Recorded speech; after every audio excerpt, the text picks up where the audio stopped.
Hi, my name is Maya. We are both from Miss Glover's class in Lincoln. And we're the co-presidents of student council. My favorite thing to do inside of school is share videos about my cat named Mel. My favorite thing to do in school is play math games. My favorite thing to do outside of school is play baseball. My favorite thing to do outside of school is play basketball. Now please stand. Put your right hand over your head.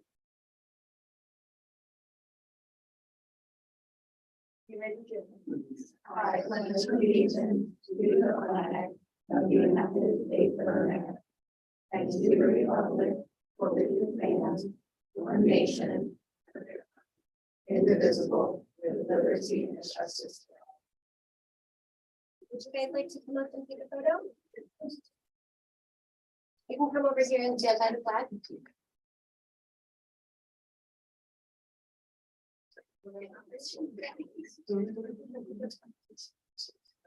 Thank you, Trustee Brown. 1, 2, 3. Stay right there. Let's get one more. 1, 2, 3. And then now look at. So fun.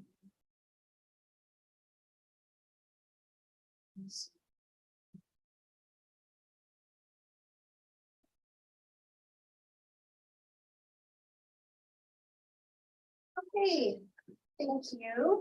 And we will now move on to roll call. Trustee Wong. Here. Trustee DuBois. Here. Trustee Brown. Here. Trustee Mudd here. Trustee Kendall is absent. Okay, would anyone like to make a motion to approve the agenda this evening? I motion to approve today's agenda. Trustee Wong, would anyone like to make a second, or would anyone like to second? I'll second. All in favor? Aye. All right, approval of minutes from March 13th, 2023, March 16th, 2023, and March 21st, 2023. Would anyone like to amend the minutes or make a motion to approve it? I would like to amend the meeting of March 16, 2023, item 19A board policy. I did not vote in favor. I was in nay. Thanks. Do I need to do anything to? No, that's fine. Okay, would anyone like to make a motion to approve the amended minutes?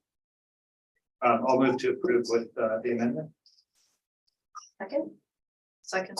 all in favor? I Okay. Public statements related to agenda items. Mr. Cox, do we have any public statements related to the agenda items? We do President Mudd and, or I'm sorry, yes, we do via email and we can read them at that time. Okay. Union statement from Burlingame Education Association. Welcome. Thank you.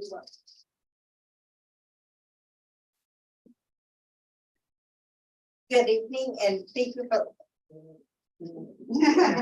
Good evening and thank you for letting me speak tonight. My name is Sajna Chandra. I teach at McKinley. I'm a kindergarten teacher. And this is my second year of McKinley, third year with the district. And there's nowhere else rather I love it here. First off, want to thank the district office for getting more substitute teachers for us because we know that it's hard to find teachers, substitute teachers, and their hard work does not go unnoticed. Second of all, we want to thank Marla for stepping up and becoming our new superintendent. And we really appreciate you, Marla, and we're excited to have you. Your change to district leadership, a refreshing change to district leadership. And we appreciate that you're able to listen to us. Your presence is felt at all of our school sites. To the board, we as a union would like to ask you to begin to offer tenure status to our PE and music teachers. Our colleagues' talents and hard work should not go unrecognized, and we don't want them to leave our district and seek employment at other neighboring districts. So we really appreciate you considering this before the end of the current school year. Thank you so much for your time tonight. Thank you.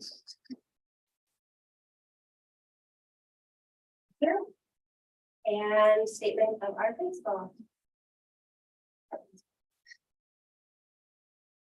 I think the last few days of sunshine have helped the start of the meeting and everything else. It's so lovely to hear from our Lincoln Lions, especially Leo and Lila have been so wonderful. They step up to the plate all the time to support us at Lincoln as our student council president. So I'm so glad you all had the opportunity to meet them. For our principal's report, it is spring. We can feel it, even though it's only been sunny a couple days. We are embracing the good weather. We have lots of fun activities happening at our school sites, including our variety shows. Lincoln's Got Talent just happened, which was one of my most favorite experiences at Burlingame ever. We are Roosevelt Night happened recently. I know we have an upcoming fire marshal's picnic coordinated with our local fire department, which is lovely. Our registration has been amazing. I think our returning student registration percentages are better than they have ever been. So we really appreciate the hard work on the part of the sites and our administrative assistants at our school sites and the teacher support there too. Fiddler on the Roof is coming, so if you don't have tickets, I'm not sure that's sold out already, but that will be lovely. I know we just met, and I'm sure other sites are too, and planning for our promotions coming up. So it's always been exciting this coming year to celebrate our students who are promoting on, as well as welcoming our incoming students. So I know our last Rising Trojan tour is on April 12th, so very, very exciting.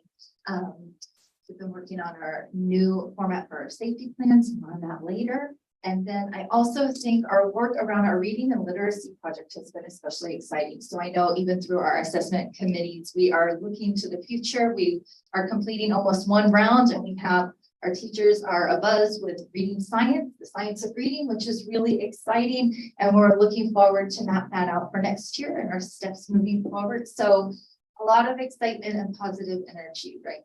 So we're so appreciative for all of the stakeholders that make all that possible.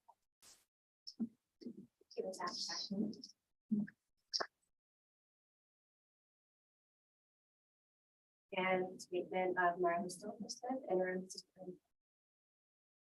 Thank you. Good evening. We have been busy. We are looking forward to our first farmers market this weekend. We will be at the farmers market downtown, which is a great idea from Principal Paveos. We will be there with BCE, our partners BCE and PTA Council, and that's exciting. We will be out there advertising the extension of the TK date. So if you haven't heard, we are accepting kids for a little bit longer date. So through TK through February. So we'll be out there talking about that, looking for more substitutes.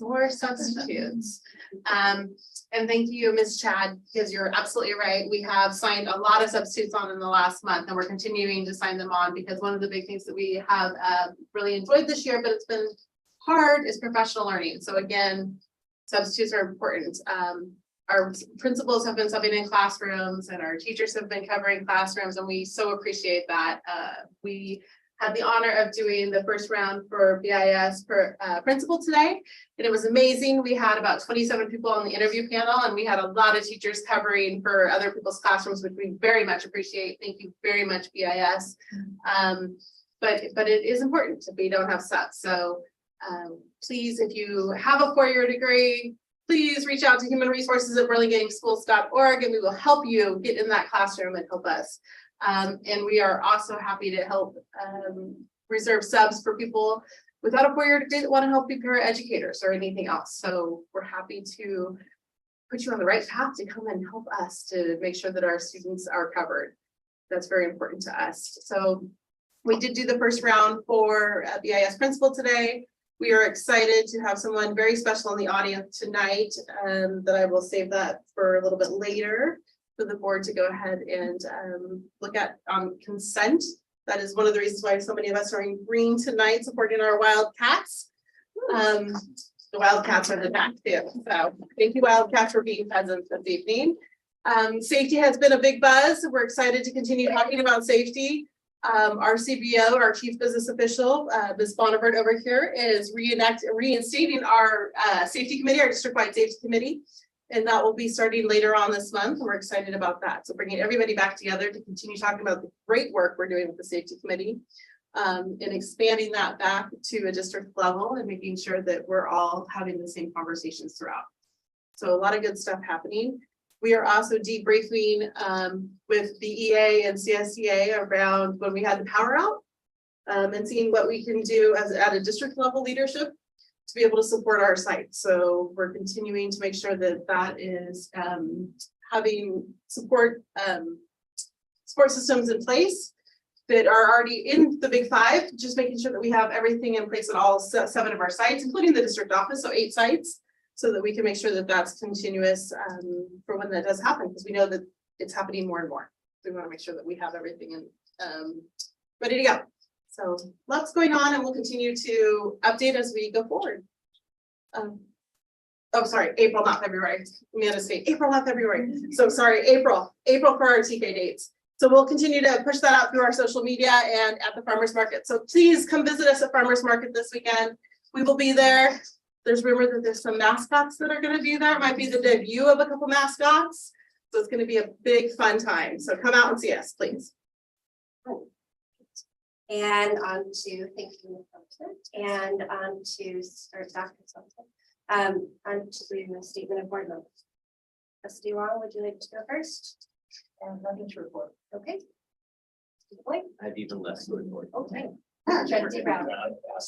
Okay, as am I, but I would like to say I'm very excited that PCB is here tonight, and we will look forward to your presentation. Okay, moving on to the consent agenda. The consent agenda is a way to consolidate many items considered by the board to be routine business. These items often require approval but do not need discussion. All trustees have reviewed the items in advance of the board meeting. Members of the board, staff, or public are able to request specific items to be discussed and removed from the consent agenda and placed on the regular agenda. The superintendent and staff recommend approval of all consent items. Movement of any suggested consent items is appropriate at this time. Would anyone like to remove anything from the consent agenda? Okay, would anyone like to make a motion to approve the consent agenda? I'll move to approve. Thank you, trustee DuBois. Would anyone like to make a second? Second. All in favor? Aye. Okay, now that we have approved the consent agenda, I would like to invite Alyssa Jaramillo up if you would like. She's our new Washington principal.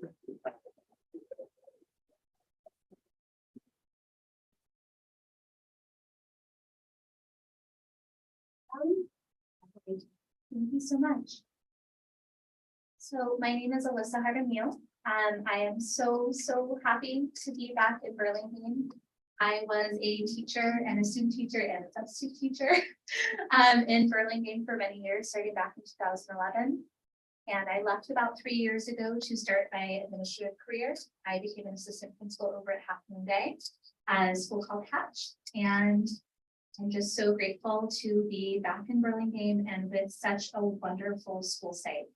Washington is a really special place. I know some of the staff members there already, and through the interview process, I got to know more of the community. It was such a wonderful way that the interviews were set up that really involved student voice. That was the first thing I saw, is many different wanted posters and writings of students really showing what they were hoping to see in their principal. And I look forward to hopefully filling those big shoes that I can tell that they have.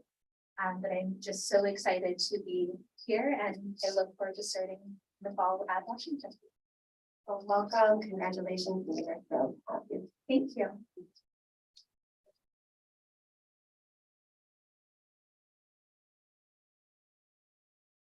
BCE Administration 16, Administration Part 1. Lisa. Oh, no, I'm sorry. I'd like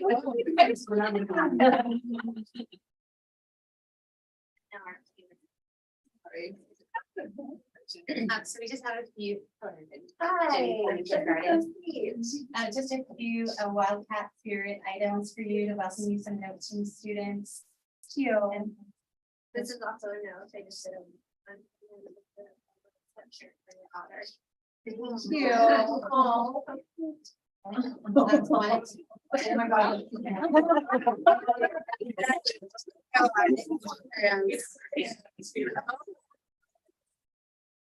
Sarita, hold on, hold it up for me.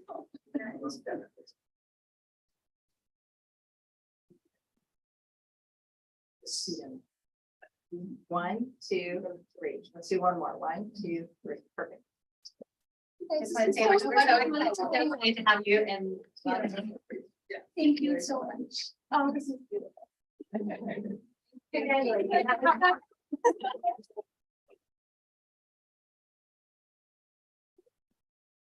Okay. 16 administration part 1A, BCE and BCDFD joint meeting. Welcome you up. You get to go. Last time we sat here, is that what you would prefer? This No, is from- come To the yeah, table. come to the table. Is that okay? Yeah. please. Yes.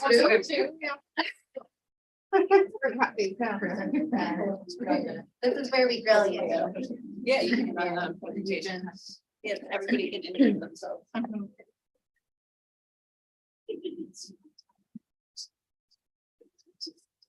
Oh, here, let me. Okay.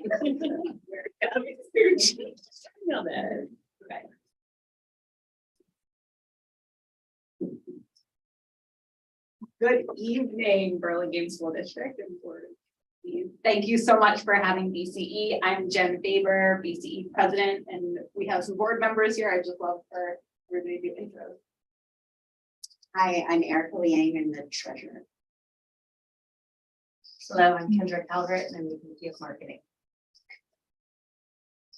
Hi, Angela Donosky, Executive Director. Good evening, I'm Chantal Weinsheimer Roosevelt, Site Director. Hello, Christina Funk, I'm the Washington Site Director.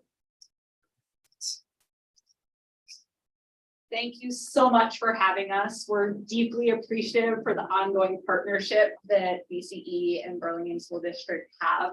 It's really been an ongoing relationship since 1981. So over 40 years that BCE has been granting Burlingame School District funds to give an enriched education to our students, and that's all students at all 7 of our schools. We can go to the next slide. We made a more robust presentation here, but highlights include the fact that really BCE is the fundraising arm for Burlingame School District. We are a 501c3 nonprofit. We work with Burlingame School District in an ongoing effort to make sure that we are funding programs and teachers, and we've really moved in the direction of funding specific teacher salaries from especially physical education and music. And then where we have extra funds, we try to cover additional programs and teachers. So we really strive to get 100% of the population in the Burlingame School District to commit some dollar amount that's $1 up to any amount that's reasonable for their family to our efforts. And we really work in conjunction with the school district, with PTA council, with PTA. We meet regularly with the school district. We meet with Marla, Amanda, and Doug regularly to kind of make sure that we have open lines of communication. We are constantly communicating with Kirsten, who puts up with us very kindly. And we really work with PTA council. We attend every PTA council meeting. We give updates and try to actively work with our school site PTAs. So that's what we're doing at the school district level. At the community level, we're actively working with businesses, the Chamber of Commerce in Burlingame, and city council and folks in the city in general, just to make sure that we are supporting them and they're supporting us. And we have really nice open lines of communication, I think, with different parts of the community, and we have supportive businesses. We do know that we're in a period of time of economic uncertainty. I think that's been ongoing since COVID and maybe even slightly before. I think that that's affecting some donation levels, but we still have robust donations from community members and from our parents in the community. So we basically this year set up this slide, and I brought my laptop this year because I couldn't read the distance. So basically set up this slide to kind of show you as we go through the year what our fundraising milestones are. We start the year July 1st every year. We really strive to start our fundraising immediately. That really means August, because that's when people start re-engaging with school communications, and have a fall drive. Everybody in Burlingame that donates to BCE gets a lawn sign. We try to get people to have lawn signs. It's sort of ongoing marketing for us. And that's a really fun way to show your support for BCE at any dollar amount. The next thing that we have is kind of gala and live auction. And we separated out auction from that this year. Gala happened in November. We have actually our new gala date, but we are moving to a festive soiree this year on November 4th at Par 3, which is just over the border of Burlingame in San Mateo at the kind of golf course and Coyote Point area. We will be doing that because we're finding that costs honestly are going up so significantly in events, and we really can't justify the enormous expense of having a large sit-down dinner and also coupling it with fundraising that's successful. And we're hearing that from the community, we're hearing that from event places, and so we're going to try this as something new this year, but it's going to still be in November. And so the next thing that happens right after gala is actually Giving Tuesday. That's sort of the annual and nationwide day of giving.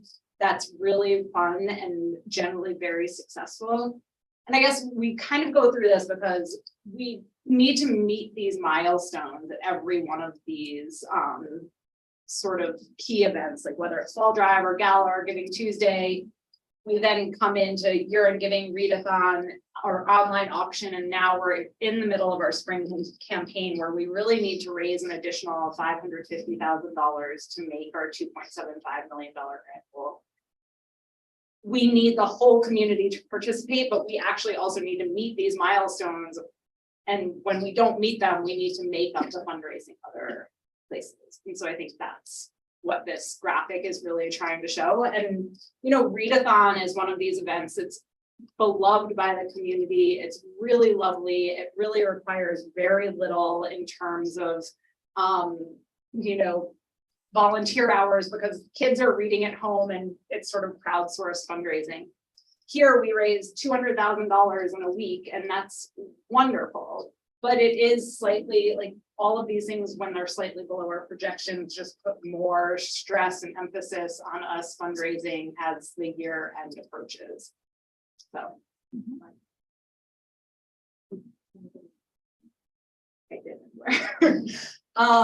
So I alluded to this. We are about $550,000 short of our grant goal. We're in our push for spring fundraising. The people that we're really targeting in this outreach are new families, our families that are new to the district that have TK through second graders that really are, this year is really the normal year that's happening for everybody. And it's the cadence of the year has been really wonderful. COVID hasn't been the main point of all of our communication.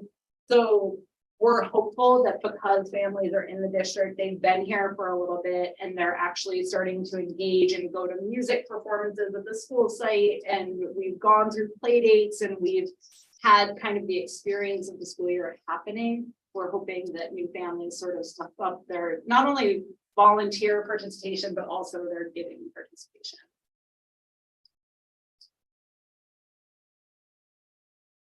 So what are our challenges and opportunities? We've talked about this a lot, and I sort of spoke about it at the beginning. We have so much that's so delightful on our calendar now, but it's really like we moved away from COVID, and now every school is having a bunch of events. BCE is having events. We have soccer and volleyball and every type of sport, and musical participation is really off the charts. I mean, it's great, but it really is hard to have events that people attend for fundraising purposes and then have them be successful.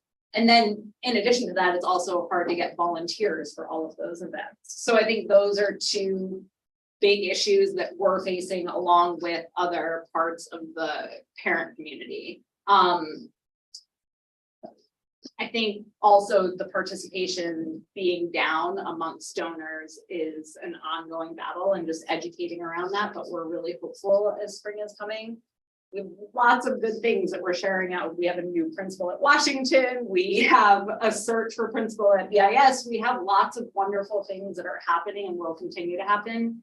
And parent engagement always comes with time. So I think we really have a ton of reason to be optimistic. And we talked about the lovely farmers market stall that we'll have this weekend. I'll be there with Angela and other members of our board. PTA council will be there. That's going to be really fun. We always want people to participate in any meaningful way. That means even just starting conversations with us. So as people want to know about school funding, they want to know how we get and pay for our physical education and music programs and other programs as we work with the district to identify needs. I just think it's really important that we keep our parents engaged and, give them a ton of reason for optimism, but give them also a really honest answer that we're just underfunded, frankly, as a school district. We need all the funds that we can get as donations from our parent community, and it helps every student. That was a lot of talking.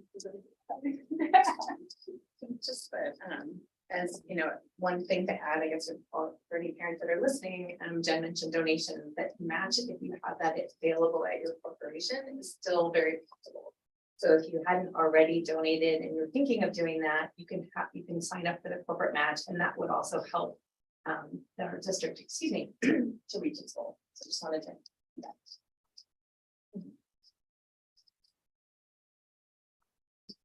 Any questions?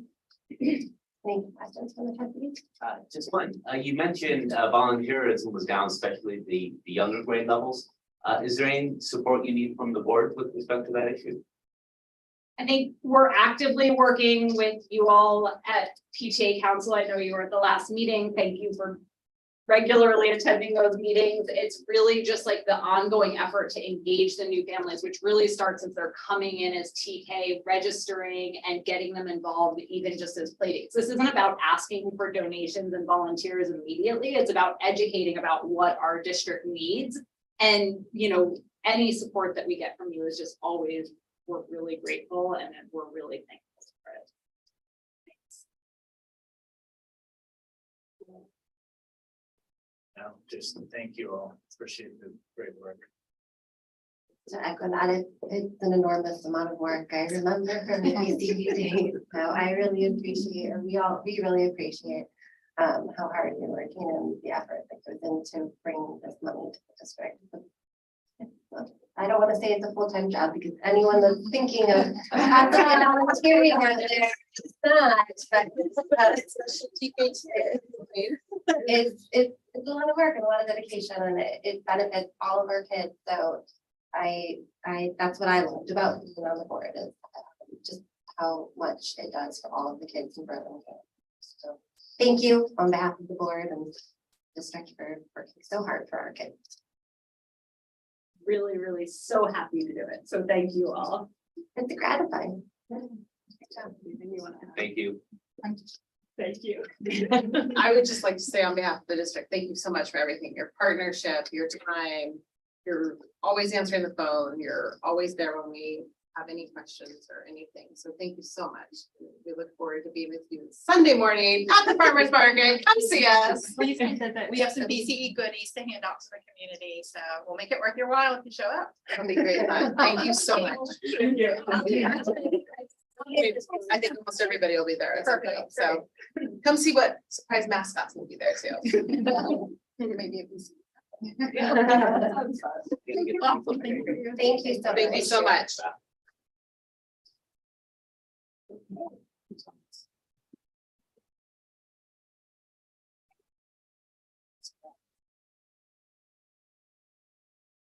I always appreciate it when Kay Kosky, a former trustee, used to say to folks that were presenting, like, don't feel that you need to stay after you present. So, please feel that you are welcome to depart whenever you want. Okay, on to 17A, educational aid, JEDI, California Healthy Kids Survey, data update. This is an informational agenda item. Me?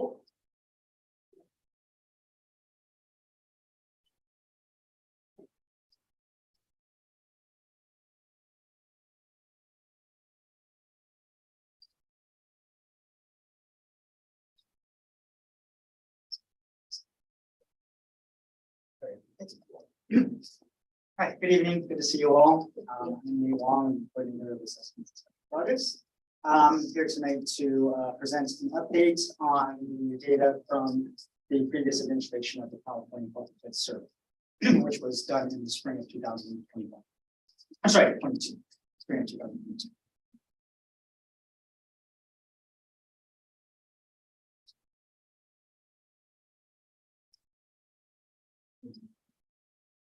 All right, so this data was originally presented to the board in August, during the August regular board meeting. And the Board of Trustees requested two updates. First of all, a comparison of our data in Burlingame and San Mateo County and the state. And secondly, the data disaggregated by gender. So that's what this presentation is. We also added in San Carlos and Belmont Redwood Shores as comparisons because they are similar in terms of size and demographics. So one caveat here is that data for last year's administration was not available for all entities that we compared. So the latest data available this week. And then one more kind of point to make is that the California Health Kids Survey is not mandatory. Districts use other surveys as well. This is the most commonly used survey, but we do it every year as part of our tobacco use prevention education grant that we receive. But most districts will administer it biannually.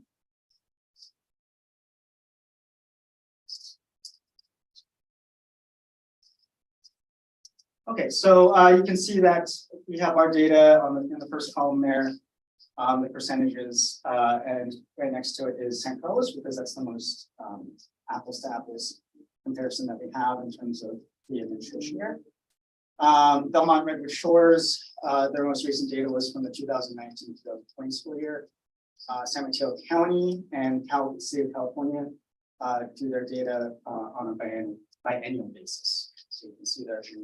For the county, it's 2019 to 2021 and 2017 to 2019 for the state. So any questions about this? Yeah. Did you say how many students actually filled this out, the numerator and denominator? No, I did not. I can look into that and see if I can take that. Yeah, that's an interesting thing. I can look that up and put it in a thing. But it is filled out in their homeroom classes. Yeah, I mean, I can't really speak to that in terms of other districts, because every district kind of might do it differently. On our end, though. Oh, on our end, yes, yes, for elementary, and this is, it's kind of cut off at the top there, but this is grade 5. So yes, this is done in their homeroom. Yeah, just some areas that were very similar with the academic motivation. You see there, very similar across the board, high expectations. Some areas where we differ quite a bit, at least from San Carlos, would be towards the bottom of the disciplinary environment. Students well behaved, students treated fairly well when they break the rules, but a lot of similarities. School safety, we have a lot of similarities there as well. And just something to keep in mind is that in terms of the state data, that's all pre-pandemic. So it'd be interesting to see when they do release that data, what that looks like. I would expect a decline in those metrics. Such a broad span, San Mateo County, 2019 to 21 too. Yeah. I mean, that's pre and, Yeah, I so, mean, that's kind of a hard, yeah, it's tough because we do ours every year. right? Right. You said this was fifth grade only. This slide is with them. Are the principals given access to their results for individual sites? Yes, they are, and all the data, thank you for asking that. Yeah, all the data is disaggregated for them by student group. Tonight, we're gonna go over gender, but it goes through all the different student groups and breaks down that way. It also includes, you know, how many students in each student group took the survey. And the reports come with explanations of what each metric means and what the makeup of each section is. I think my question is for later, but I would be interested to hear maybe after you present what happened at the site level with the information, how it's then as guidance this year. So we have targeted goals, how do we face this, and how do we do anything? And you might not have the answers to that, and I understand, but I'm curious. Yeah, absolutely, and I guess I can speak to it now.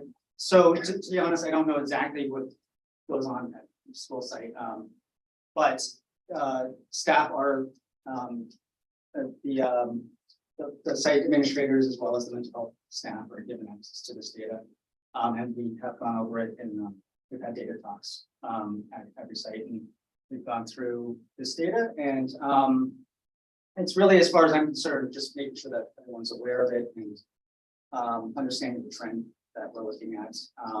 I know the state is keenly aware of the mental health kind of crisis that we're experiencing right now, and I think a lot of people are still kind of reeling from that and trying to understand what the best kind of action is. But it's something that, you know, we're aware of now, and you know, goal 5 in our LCAP is all about social emotional learning and you know, MTSS, so it's regulation and all that. So we have been working towards this for a while, but clearly the pandemic has caused a lot of issues. Nate, when does, so this is last year's data, so the testing for this year opens up for 5th grade and 7th grade. What's the window for, it's coming up It's happening right now, so it's open up right now. And so they'll get the results in the fall and they can use it for their SIPSAs for next year, their school plans, That's right? correct. Should they choose to use it for that? And I believe some of you, I see 3 principals in the audience, some of you do use it for your SEL goal and your SIPSAs, right? Correct, absolutely. Right, and you discuss it at your site councils and throughout. And I know we use it with the mental health collaborative to look for trends. So that's where some of it is used.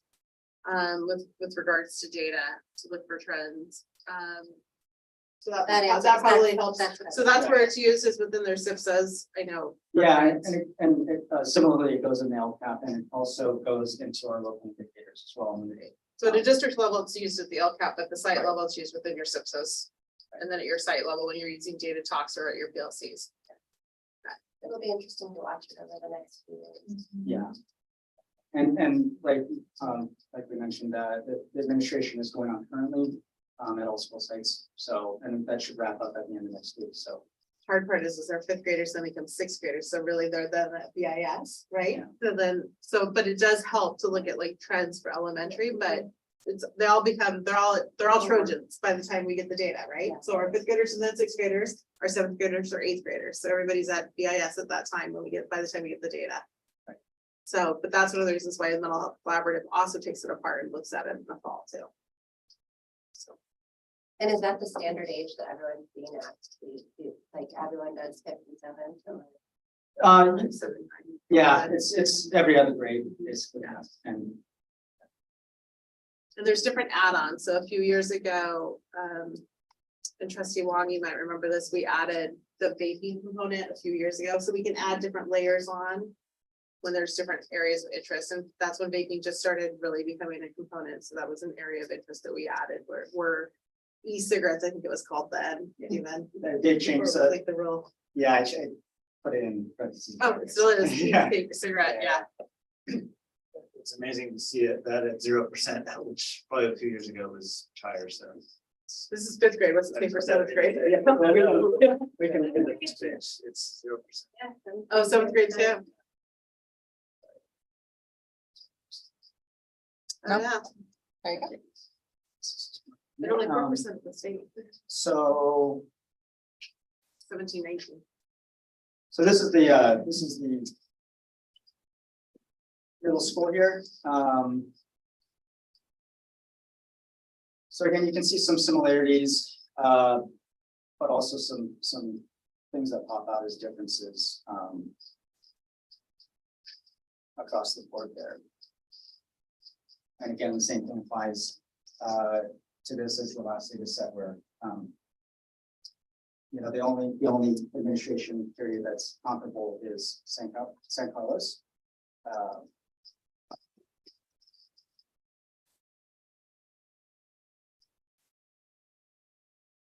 Yeah, I noticed some differences here, you know, school connectedness, caring adult relationships. Expectations were kind of on par with most except for San Carlos there. Facilities upkeep is kind of an interesting one. In terms of school safety, for the most part, except for that second metric there, we're you know, pretty on par with most of the other entities. Any questions on this?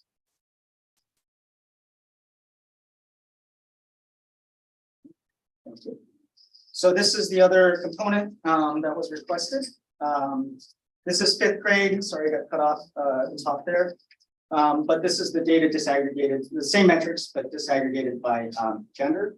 And what I found interesting is that for fifth grade, they have female and male, and then you'll see in seventh grade, there are other categories.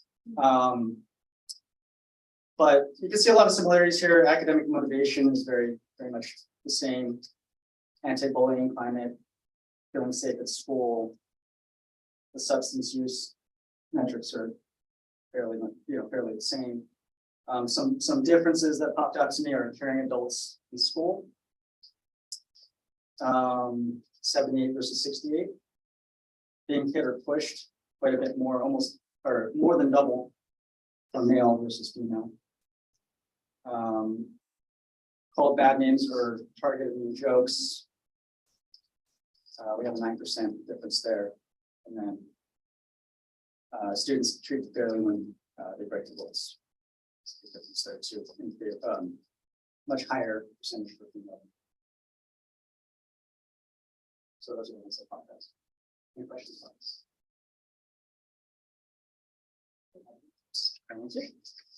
So this is the middle school. This is seventh grade. So you can see for seventh grade, we have 4 different categories there. I'm not entirely sure why we have only one metric for the non-binary category. It's possible that a student just answered that one question. That's kind of what it looks like.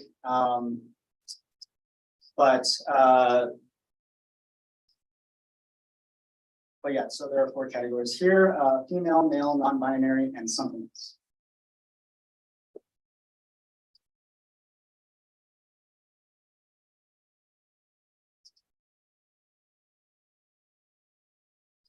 So any questions about this? Just a comment, what snuck out for me was chronic sadness under something else. Yeah. 7%. Yeah, I noticed that as well, and unfortunately, that's kind of you know, something that is a concern, you know, not just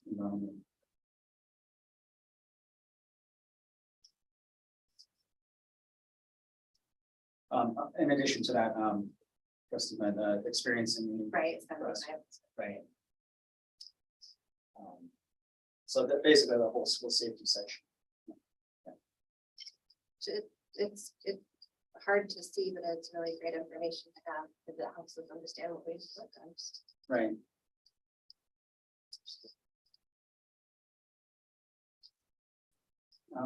That's it. Anything else?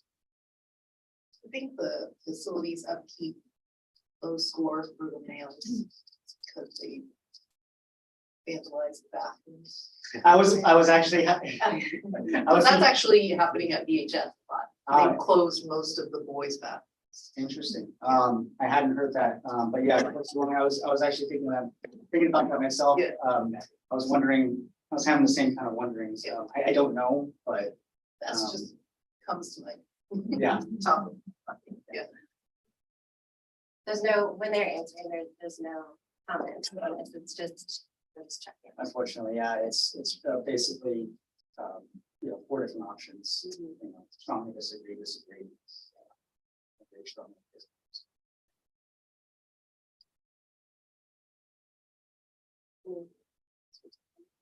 I think we need to on it all, and some of it it's hard to see, but it's important to see it and know how to tackle it. Thank you all very much. Have a good night.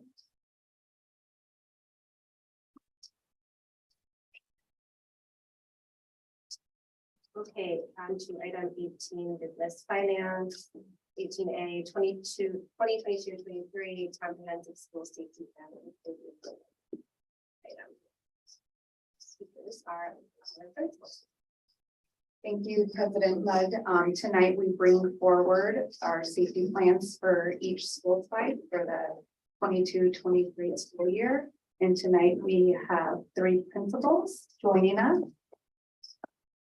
who will speak to components of the changes of the plan. This was a new template for us this year. And they also will be able to answer any questions. The other thing that I wanted to note is moving forward for next school year, this plan will come at the beginning of the school year to the board in November as an open action item. Changes to come, so I will let them get started. You're putting mine. All right, so we do have a new template this year. We had a wonderful template before. It was so thorough that we had everything that we needed when we moved over to our new template, which was very lovely. So a lot of the information was not new to us. It's merely transferring it over into the newer format. Our programs were pretty thorough. I know Lisa had created the previous template, so it was very good standing. I just wanted to also speak to how important this is for our community interactions. It is a chance for us to connect with our school site councils and to answer questions and to make sure that we're able to share out publicly our work and what we do and how thorough we are in our preparations. It's a great chance to practice with our teams, for the kids to practice and become really comfortable, and they get to meet sometimes our central fire visits. So it's good for the, especially the littles who have been home for a little while, to meet the firefighters, see the process, go through the experience. And then we also practice internally with our staff. So some of the practice that we do is more intensive and we want to make sure that it's age appropriate. So we do the more intensive practices with our staff. And then it's just good to go over the protocols to share with our community and each year to refresh and make sure that we're most up to date. Are there anything that we could prepare and think ahead? So those are the aspects that came to mind. But I've been working on these safety plans for a long time. So if you have more specific questions, I'll pass it on to Joy and Matt, but we're happy to answer questions too. She's happy to answer. I know for all of us. I know for me, having the template when I came in last year was hugely helpful, obviously, because it was already done. Although I did learn in my template that there's a parking lot somewhere at McKinley because it said to go to the parking lot. So I am still in search of it. Because I was when I was first hired, I circled the block 3 times looking for it and realized I wasn't missing it. It just wasn't there. But it was, but I love, I mean, I won't say as tedious, but as honest as it can be sometimes to update it, was for me coming in a huge learning opportunity when I first came in as principal to read it over and to see it and to go through it and to find what wasn't there, but also to find all the great things that we are doing and for me to understand and become comfortable with.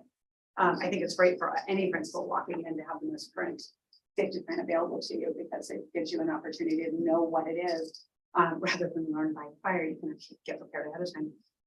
For me this year, it was a great opportunity with my site council. I have a site council this year that is very involved and really wanted to dig into it. They created a subcommittee for our safety plan to go over it. And I met with them and they went through and they helped to not just edit it, but also to ask the questions. What is, and I know you've asked some questions as well. I know to the district about our plans. They asked some of the same questions and how, how do we know this? How do teachers know that? How do parents find out this? How do students able to answer their questions and look through to make sure that everything was reasonable and accurate and helpful for all parties. I know we follow our plan of our drills, which is helpful for our students, so they are masters and pros now. Even our kindergartners by the second time, like they had it down at 22. We've really tried, I try to space our drills days and times, including during recesses, what to do if your teacher's not there to tell you what to do and where to go. I think it's really important for them to know at lunch or at recess, like this is where I go, even if I'm not on the right yard, because where some of our students play is not necessarily the same place as they line up for their fire drills or lining up in the morning, because of the way our campus was kind of, especially the splits on our campus is divided. And it's been fabulous, or where they have PE may not be the same place that they would line up because of lunch happening on one yard. So we've moved PE to the other. And it's been great to see them move into action and figure out, okay, we can't go through the building, whatever it is. I think just educating parents, right? Some of them want, if they see us in the middle of a fire drill, they're like, well, I need a kid now. And like, that'll have to wait. We're in the middle of a drill and teaching them like when that thing's going on, when we're shut, we're not answering the door, and kids not coming out until we're done and we've cleared. And it's been great for our teachers to figure out like that protocol, even though we have it, like every kid that's not, you need to tell us, even if you know where they are, it needs to go on the sheet so we can double check to make sure they're there. And that's been hugely helpful. So just reminders of that throughout the year. And getting our plan in place with our site council on board as our liaisons, right, of the school community. So that was hugely helpful this year. Mr. Bennett. No, I'm not too much to add to that. The site was very clear on the old site plan, and we do actually pretty much go off the old for our processes and things like that. We're still kind of adjusting to the new one, which is, I understand we have to fill in. It's a bit cumbersome in that we have to fill in, but we'll make it work. A lot of our great ideas come from our staff, walkthroughs and things like that. So we've made subtle changes, nothing too much onto the plan. It's just subtle changes about how we would dismiss quicker and identify who's on site, who's not on site quicker, things like that. Small little pieces that people bring to us, but for the most part, the plan that we've had. We'll say that the shelter in place process was extraordinarily helpful because when the winds were blowing back in March on a Tuesday, we ended up doing shelter in place because we had eucalyptus tree fallings happening all over our campus, and we didn't want kindergartners getting taken out by the big branches. And so we actually went to shelter in place for lunch, and parents, we were in real time, contacting our families and letting them know, and they were so appreciative. But the fact that we already had a plan in place for what to do, even though it might have been just for whatever purpose it was for this purpose, very helpful to already have it there. And for our students to know, doing an earthquake when we had one, the same thing we were supposed to be doing. Those kind of things. So having those processes in place and our students already knowing what to do is great because it applies across the board, no matter the situation. How did you get the communication to the family that you were in shelter in place? School messenger. And I use more, so it translates into several languages. But I put it immediately out in real time and let them know, including we changed our dismissal because we wanted the students inside. Yeah.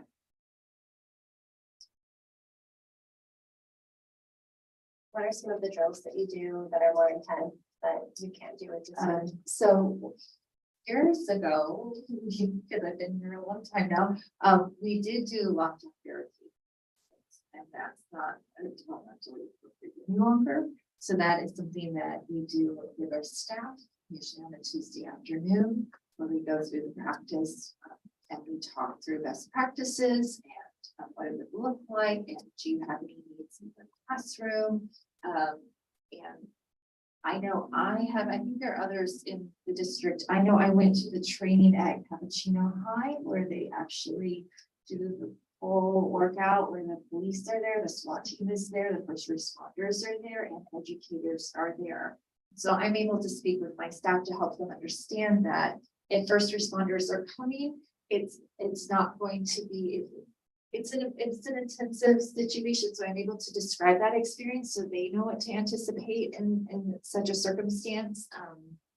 So yeah, there are some books that are coming out from the county office that are really lovely and blanking on. Think on your feet. Think on your feet, Pete. Think on your feet, Pete. So we do try to like help the kids understand in an age appropriate way, some responses for safety and how to get to a safe place if you hear something concerning or see something concerning. But we've shifted a lot of our practices to make sure that we're being really conscientious about the kids. Are any of our teachers, some of our teachers, or maybe there's one of every staff that have done this, do they work with are they certified and working with the fire department? I mean, we've been Big Five trained. We have teachers on all our sites that have gone through the Big Five training. Others have gotten CPR training series and stuff.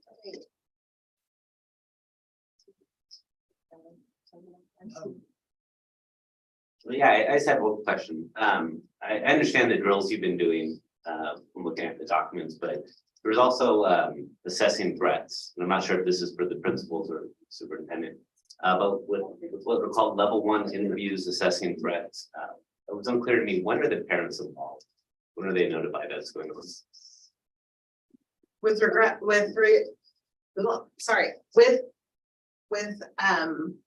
to a threat assessment, like a risk to themselves or Yeah. someone else. Yeah. So there's a protocol that our mental health team and actually our principals were trained on prior to school starting with Mason Hendricks. So they follow a flow chart, and parents are called after a level 1 threat assessment has been made. So once an assessment has been completed and the assessment has been made, whether or not the student needs to be taken to a higher level, then the parent is notified once the assessment is completed. So the child would never come home and say, this happened today, and the parent wouldn't know because they would have got the phone call before the child. Once a risk assessment has been made, then the parent is contacted with follow-up steps for what is necessary next. Correct. And that's all based on the Big Five protocol, which is online with the very detailed flow charts. And then we also have an internal one that the Mental Health Collaborative has worked on too. Yeah, absolutely. I was really glad to see in the safety plans now that they include all those forms that we discovered. Right. When we started working on them, the right? collaborative, because we actually didn't have a written out protocol or papers that we knew what to fill out if there was, say, a child who's expressing suicidal ideation during school, and sort of, who would get called first, who gets called second, who's allowed, to take the child to the hospital, that kind of thing. And then the sort of debrief that has to happen and all the work that needs to be filled out actually wasn't, we didn't have any of that, but the county had a very robust template and all kinds of stuff that was actually really valuable. It's great. Yeah, Script when you call, all of that was from the county putting together really great stuff. So to include it in it is great because I want everyone to be able to see that's what happens. Including the re-entry meeting when the students re-entering into school the next day. You didn't know what to do. No, we tried our best. So it's fast and. Well, and I'm really glad that it's moving to the fall, because I think that helps with your new hires and who's on what team and what they need to be trained on, and team is that done for the year. Yeah, I mean, typically that's what we review it anyway. Yeah. I mean, we went over all this in the fall with the Right. staff. Yeah. It's all set to go. Right. Great. Any other questions or comments? Thank you. This is the vital voting. So would anyone like to make a motion? I'll motion to accept the 2022-23 comprehensive school safety. Thank you, trustee Pearl. Would anyone like to second? Second. All in favor? Aye. Aye. Aye.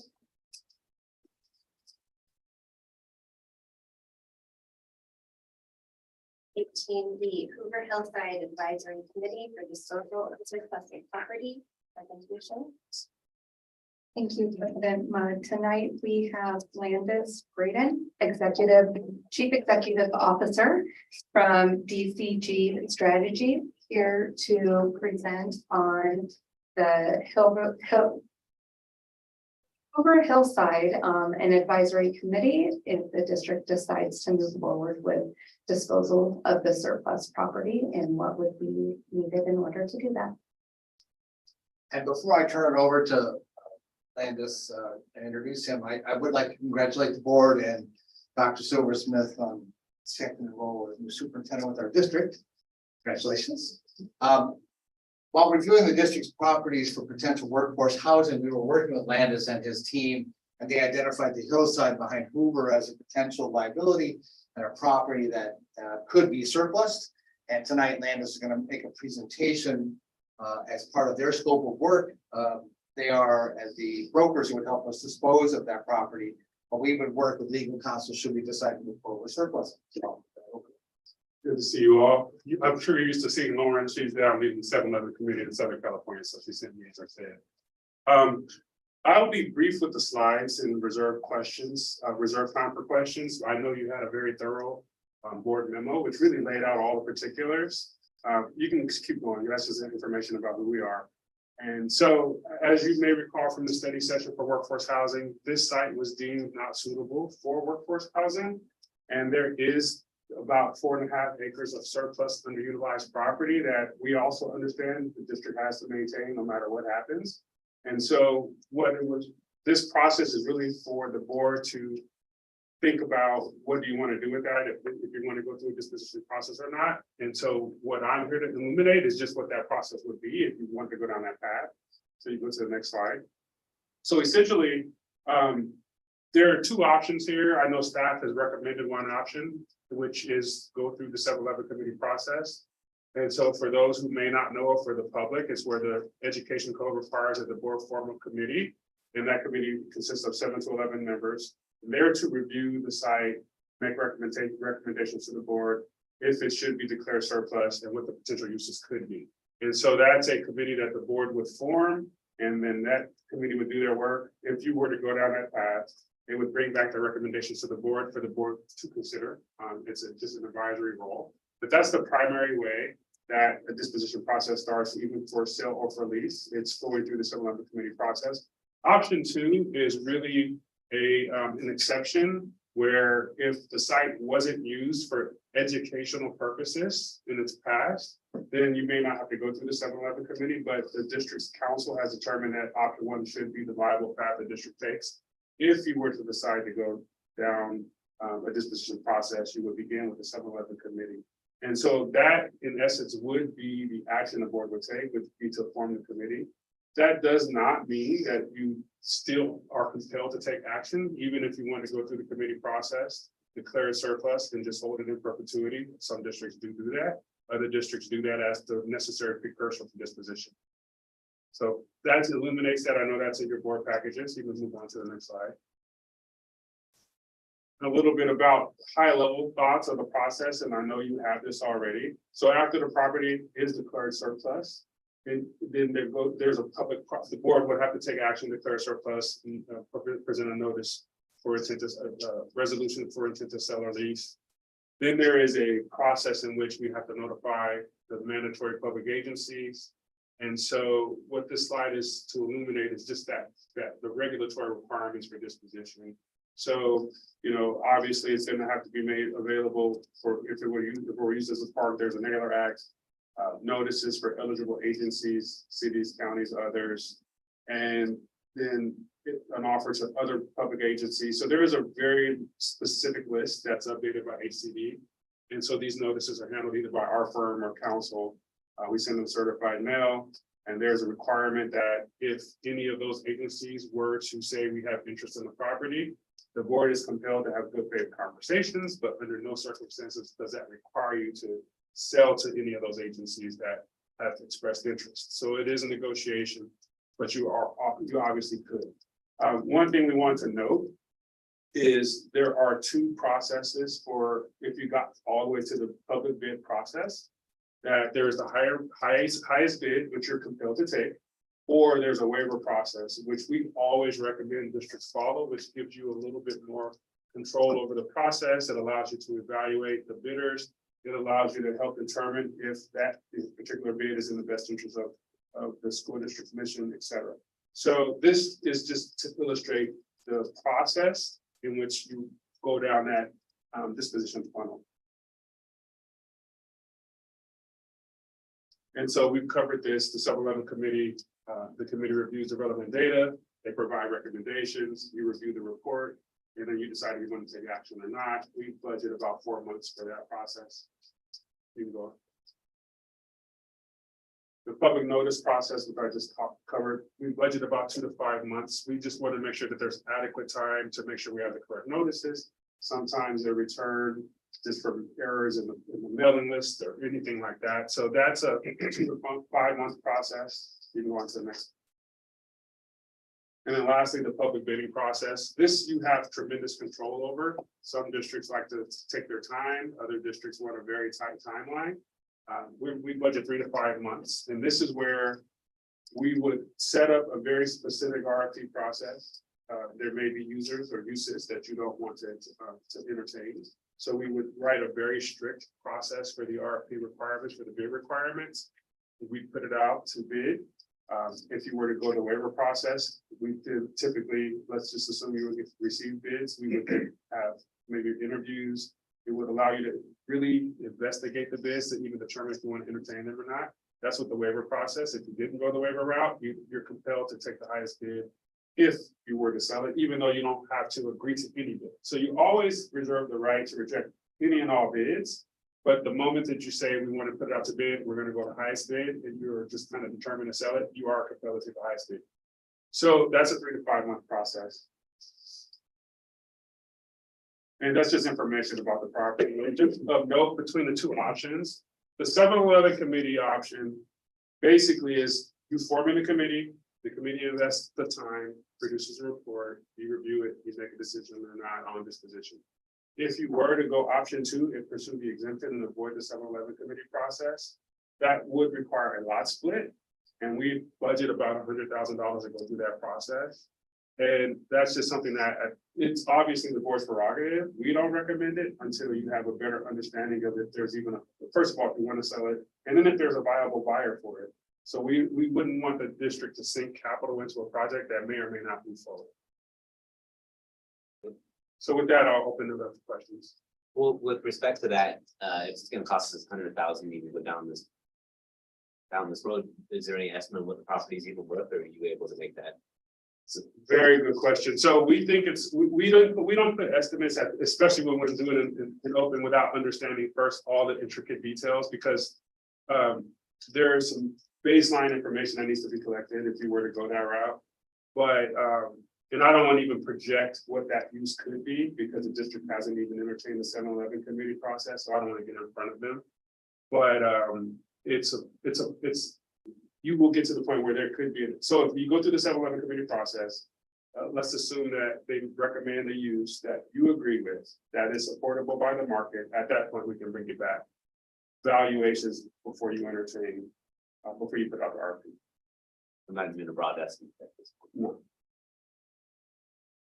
Yeah, my questions are kind of along the same lines, and Tim, feel free to jump in if you have thoughts about the property and the parcel itself. But we did look at feasibility for workforce housing, and that was not a buildable site. It's very steep. I'm not sure what the road access is. So I'm trying to understand the value that it might have for another party. Is it going to be developed, or is it just the neighbors up the hill want to have some extra land behind their house, or is it what the use might be, and then also if you have any sense about liability, because that was one of the reasons that was stated for why we might want to sell it, but it is like a fairly complicated process. I mean, clearly you can take us through it, doable, but depending on what the value is, is that worth it to us to avoid liability? Maybe we don't know the answer, but I'm just trying to get a sense of the urgency or the sort of potential benefit. And I'm going to hand it over to him, but the $100,000 is only spent if you take option 2, which means you're going to use the exemption to not go through a 7-11 process, and then you have the lot split, and then the new lot is what you're selling. So that's, you know, if you go to sell them around, you're not spending any upfront. We would have legal fees, so there would definitely be some costs involved, even with option one. But we've spent up to $75,000 on maintaining that hillside with tree work. In the California droughts, we are seeing a lot of tree die off in that area. It's also a dusky footed wood rat. Has a protected animal living on the hillside, so I'm not sure how much development there would be in that space. But we feel that it is it's a liability to the district and continue to maintain it on that hillside that we will continue to spend monies on. So that was why we brought it to the. But the new owner would have the same concerns presumably, right, with the property? Correct, whether it's a wildlife open space or whether it is split into 6 lots to extend the lots behind it. Or whether a developer buys it and buys a home above it and then builds $350 million houses. I'm not sure what the process would be. We anticipate $25,000 to $50,000 of maintenance a year here on out because of the same problems that are going to keep happening. Okay. Yeah, that's helpful, thank you. Are there any other options to reduce that or mitigate that The besides to sell the property? not clear cut it. Because of the protected animals that That's live right. there, we're unable to just go in and denude the hillside. What we're dealing with is taking out trees or arbors have identified as dying or damaged. If we were to sell the property, are you able to give an assessment what impact that would have on the property value of the remaining property at Hoover? The school site itself? Yes. In term, well, the as is value of the school site, we can definitely give you an as is value, but it would be valued as a school. The land itself, we'd be able to come back and make some projections of what, if it were like, for instance, subdivided into 6 lots, we can come back and give you that. Whoever were to purchase it, they would have a due diligence process. They would then have to go through an environmental review. If there are protected species, habitats, trees that are protected, they would have to come up with mitigations in order for them to have the project approved. So that we always recommend the district allow the buyer to go through that and spend the money on having the site prepared in a manner that fits their future use. So we would be able to say, here's what the site is worth. And we don't believe that, well, I mean, the creating value for the bifurcated lot has to go through an entitlement process. So if you were to just think about it conceptually, right now, the site has value as an as-is school, the entire site. You bifurcate the lot, and let's just, for hypothetical purposes, say it's residential, then each lot would have a separate value, but there needs to be an investment to create that value. So we could say, here's what the site is worth as a school.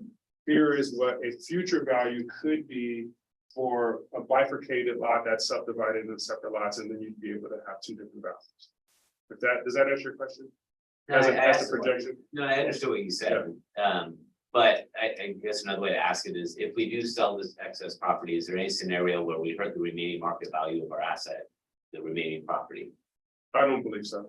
Okay. Because otherwise you would need, if that were productive land that you were using and projected to use, and that contributed to the value of your asset, then I would say yes. But considering that it's sloped and it's not a productive part of your value of your utility use is not kind of primary, I can't see where that would be.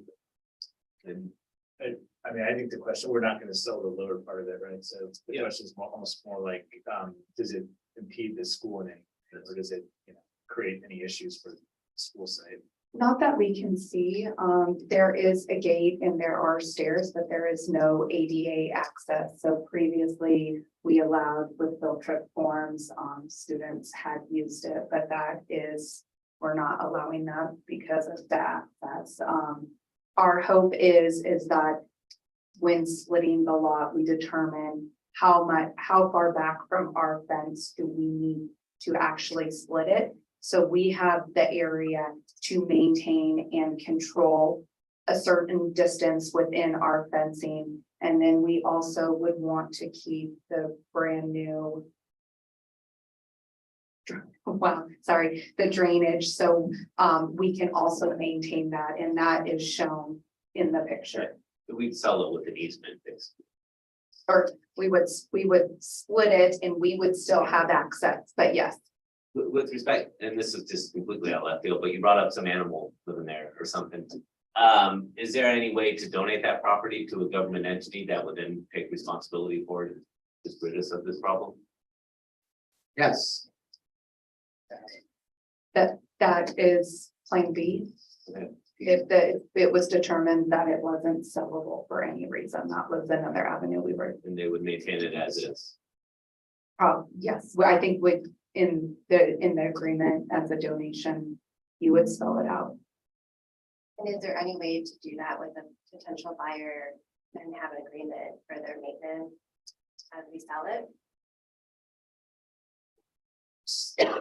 Repeat, I'm not sure I understand. Well, okay, so we need to spend this money to maintain this property, presumably to protect our school, right? From trees and wildfire and whatnot, so we would need the buyer to maintain that land. So the buyer would maintain whatever portion they're sold, Yes, but they're not gonna maintain anything that's on the. right, But they would take care of their they side. would, there would be some sort of clause in there that they have to Absolutely. do these things to protect their school, okay. And a lot of the maintenance that we are doing is because of the neighbors' properties. So we are doing maintenance down on our end, and that's why we would want to keep this part of it. But we spend a lot of time and resources with the neighbors unhappy with growth. Right, and along the same lines, what Lisa was asking, like, at Roosevelt, with all that water that came down from that neighbor, but they never took any responsibility for the damage that the water that was poorly diverted from their property just came onto our school property, and then we had to deal with it, pay for the diversion of the water and all that. So when you do sell, so if we sold that piece of land, would that also be in there? Like, but, future damage caused by lack of maintenance is covered by that owner, Yeah, I think there's a process to put protections in there for the district, so. So with respect to what you were saying, man, what to do, my opinion is, I actually can't make an opinion without knowing the market value of the land. Because while I wasn't here when it was originally built, it seems likely there'll be outside parties that litigate this matter if we attempt to sell it. So the cost of doing so seems like it's going to be high. And so my personal opinion is I can't make decisions to either donate it, sell it, or keep it as is without knowing the facts for the cost benefit, because I don't know what it's worth. But if we go into the 7-Eleven process, doesn't that give us that information? Well, you would go through that process, donating or selling it, because they're just making recommendations for future use. We then behind the scenes could give you some valuation information while that's happening. But if we go down that road, do we start something that we then have to finish? Can we cancel it? Can we? You're not gonna be able to do anything, so you can go down the 7-Eleven committee process and they can bring back their recommendations, you can thank them for their work and close it up. So what's the cost of doing 7-Eleven? Just Well, time. just legal. Time and legal. It's about a year process and a committee. And the nice thing about doing the 7-Eleven committee is that it's very public and there are meetings and it'll be presented at board meetings, and it does give our community an opportunity to give their opinion before we just show up and say your property for sale. So there is a benefit with having the committee for that part too. Yeah, I'm agreeing with Dan a little bit in that, there's potentially this opens up a whole controversy of, hey, someone's gonna build something back here that we don't like, and it's either Hillsborough or it's right next to Hillsborough. It's gonna, presumably if the neighbors don't like growth, it's controversial, whatever is done there, other than maybe a permanent conservation easement. So, kind of want to understand what we get for that, and if it's just saving 25,000 a year, I mean, maybe that's just a maintenance cost that we It will depend 25 to 50. It was 75,000 last year, because of the storms. Yeah, it's just.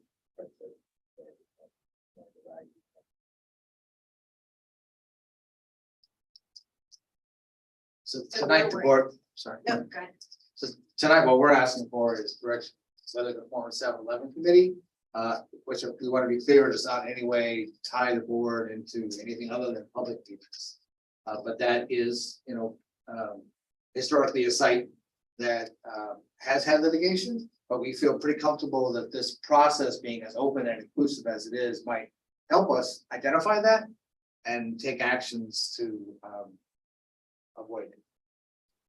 Could you speak a little more about the Plan B? Because that seems like it would not invite controversy and lawsuits, and I'm not sure that we want to get involved in litigation if we can avoid it. Because I'm not the, sure the land has that much value, honestly, because Well- I walked up there and it's steep and. it's landlocked, Yeah, so it's unless accessible. somebody that already had property backing it bought it, or they allowed a right of way or a driveway, that has been one of our questions is, other than potential the neighbors wanting larger yards, what else could it be used for? So it's definitely, we can start reaching out to local conservatories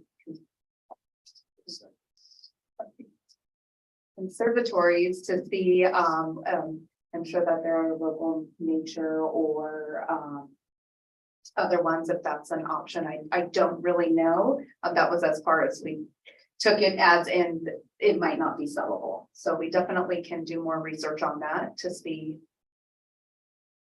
But if we do the 7-Eleven, that would allow those neighbors, after this is all investigated and thoroughly looked into, it would allow those neighbors to have an opportunity to go into bidding, right?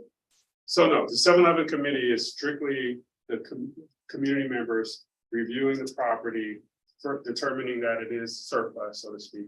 And then here are our ideas for uses. They very well could come back and say, we just want to preserve it in perpetuity as it is. That may be something that they recommend. They may say, there's no way to know what they're going to recommend, but there isn't they come in they should come in with an unbiased perspective and look at the site, look at the needs of the community, and they're going to make recommendations. From there, the board can consider those recommendations and follow through with them, consider those recommendations and come up with your own and give direction to sell, lease, or do nothing. So it's 7-Eleven committee, even if you donate it, you still have to go through you have to go through the surplus property process. Okay. So there's no reason to not do Only if you're just gonna sit on it and do deny it nothing. forever. So one question I had is when does the litigation normally come? Because does it come when the committee's formed, or does it come when the board decides to take some action? So the 7-Eleven committee is a right by the state, so I can't imagine that I mean, I'm not the legal expert, you'd have to talk to counsel, but this is something that's prescribed by the state of California Education Code, so I can't imagine a situation where a private litigant can stop you from going through a public process. I think that if there is a use that emerges that the board likes, that the 7-Eleven committee likes, and the neighbors don't, maybe there is litigation to stop that. But you would have to already have gone all the way through the process. Because if you go, let's just hypothetically, let's walk through, you go through the 7-Eleven committee process, they come back with recommendations, you apply for a waiver, you get diverse bids, because the bids are going to come from anyone. And so those bids are not revealed until you have a public meeting to reveal the bids and award a bidder. So at that point, no one really understands what the use could be. So from there, you then publicly say, we're selling it hypothetically to a user that the neighbors may have issue with. There could be litigation at that point. I would imagine, and once you select the bid, you're not going from that meeting into contract. So there's going to be the public notice that you agree to negotiate with a party. I'm assuming you will probably have input for anyone opposed to the process before that point, and up until the point that you were to go into a public meeting to actually approve an agreement. So there is a couple intersections in which the public, so we like the 7-11 community process because it does create an opportunity for transparency and opportunity for community participation. But you're going to have a couple public hearings where members of the public can speak in opposition or in support. One will be, we are selecting this bid to negotiate, so there's an opportunity for people to weigh in on that. You go into negotiations, you come back and make the decision, we're going to go in an agreement. Here's another public hearing. So I would imagine, well, we can only hope that if someone were focused on litigation, that they would at least use those public tools at their disposal before that. So we're all speculating, but it would be very difficult. If you could, if now you think of litigation and they're in a courtroom and the judge said, well, did you go and let the district know that you were opposed? Well, we didn't say anything. So you know what I'm saying? So there are these public intersections for open process for you to hear, for you to answer questions, for you to learn, educate the community, et cetera. And if I could, the impetus of this process was going through, looking at workforce housing. The outgoing superintendent said, let's do option 2. Let's spend the money, let's divide it, let's get rid of it. And we asked legal that question and they said, oh, was it ever used as a school? Yes, it has been used as a school. But you needed to do a 7-11, and now we're here. It is not that we independently felt it was great for us to create a 7-11 committee, have a bunch of meetings and have a 14-month process. This is something that we've been asked to look at for the last year. And if the board feels strongly that this is something to think about, action doesn't even need to be taken this evening. We just know that this is a project that has been on our plate, and we felt it best to bring it to the board for discussion. Thank you. If I could add, I did speak with Principal Booth and she doesn't see any that her families would be concerned with moving forward with the 7-11 committee or potentially the South, that she didn't see it as an upsetting factor at all. Okay, well, this is a voting item, so are you feeling like you're ready to vote yet, or do you feel like given information needs to need more time? Yeah, I mean, maybe I'm missing something, but maybe I misunderstood your answer, but if the board ultimately concluded to donate the land, we would still have to go through a 7-11. Right. Okay. They couldn't do And- option 2. Because it was legal's opinion was Legal's opinion is to do option 1, because it was at one point used for educational purposes. That's the option. You can only do The entire 2. parcel, that's something. Correct. Part of it. That is a recommendation. That is why we are bringing both forward to the board. If it was strictly as a donation and the board wanted to move forward with option 2, it's against our legal opinion, but it is legal. It's against her. It's not the recommendation of legal counsel, but we can do option 2 if we were just going to pay to split it and don't keep the land. Sorry. Got it, okay, but we can't do that without knowing the value. Correct. There's no way to just call 5 real estate agents and say, what do you think it's worth? I'm happy to do that if that would help the board make a decision. What's the value of 4 acres that's not accessible? We have a gate. There's a gate. I mean, just In the I'm back of our confident school. that 7-11 people to be on this committee just don't think what would be happening tonight. You know, wasting people's time. Well, I guess the risk is, then we open ourselves up to liability if someone argues, well, you clear the surplus and it was used for educational purposes. There's this like fire pit or something, whatever it needs to be there that was used before. So technically, but it falls into, right, it falls into the surplus, technically, environment. Technically. And that does open the liability to option 2. Someone says, hey. 7-11. This may be slightly out of bounds, but could I ask you, Landis, do you feel like there's enough value there? I know you can't give us any numbers, but is there enough value there to kind of make this worthwhile? Or are we literally just trying to get out from under this expense and liability that we have? I mean, do you think it's likely that there's interest and that there's some value. I mean, it is not much land around here, we know that, but it's also a very difficult site, so. I mean, I'm kind of looking at our options are just live with it the way it is now and not do the 7-Eleven, and it's a cost of the site that we have to maintain. Or we do the 7-Eleven and we try to, sell or donate it.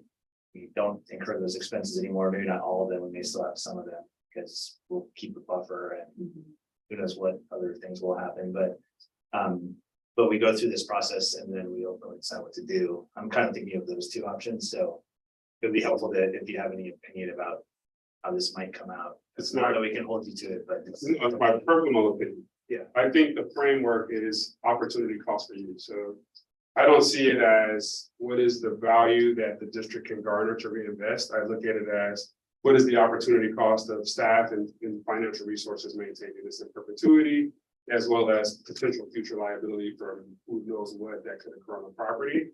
And is that enough pain for us wanting to get from under it? That's how I would look at it, more so than the potential market value. It's a very, very challenging site, it's landlocked. Any developer who buys it, if they were to split it for residential, they know what they're getting into, they're going to be weighing the same thing. What is the opportunity cost for us to go through this process? And what's the value that they're going to derive? So it may be worth it, it may not. From a district perspective, it's not one of the sites that is absolutely a home run, you're going to make money. It's really, for me, opportunity cost for reasons I've already articulated. And is it in Hillsborough? Or Burlingame? It's in Burlingame, okay. Guess we probably wouldn't know it if it was. Right. But it feels like Hillsborough. Right. Okay, that's helpful. Well, to me, 50,000, let's just say it's 50,000 to maintain per year. That's a lot. You you add that up every year, that's a lot. Yeah. And, who knows what could happen on that hill? So I actually would want to at least have it officially designated as surplus so that we are as flexible as possible with any future decisions. I think that the 7-Eleven allows for transparency.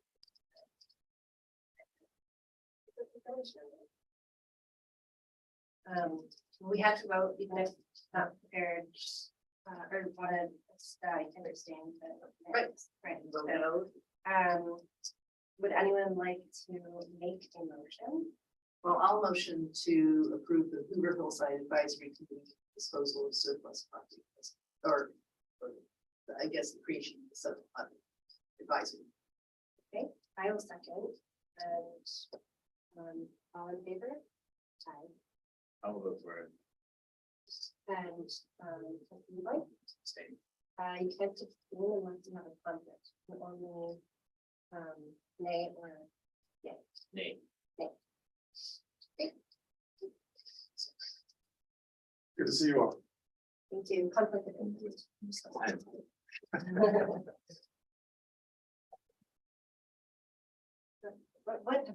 if they had a conflict of interest? I don't know. Bring it up again next Don't month. get size of Okay.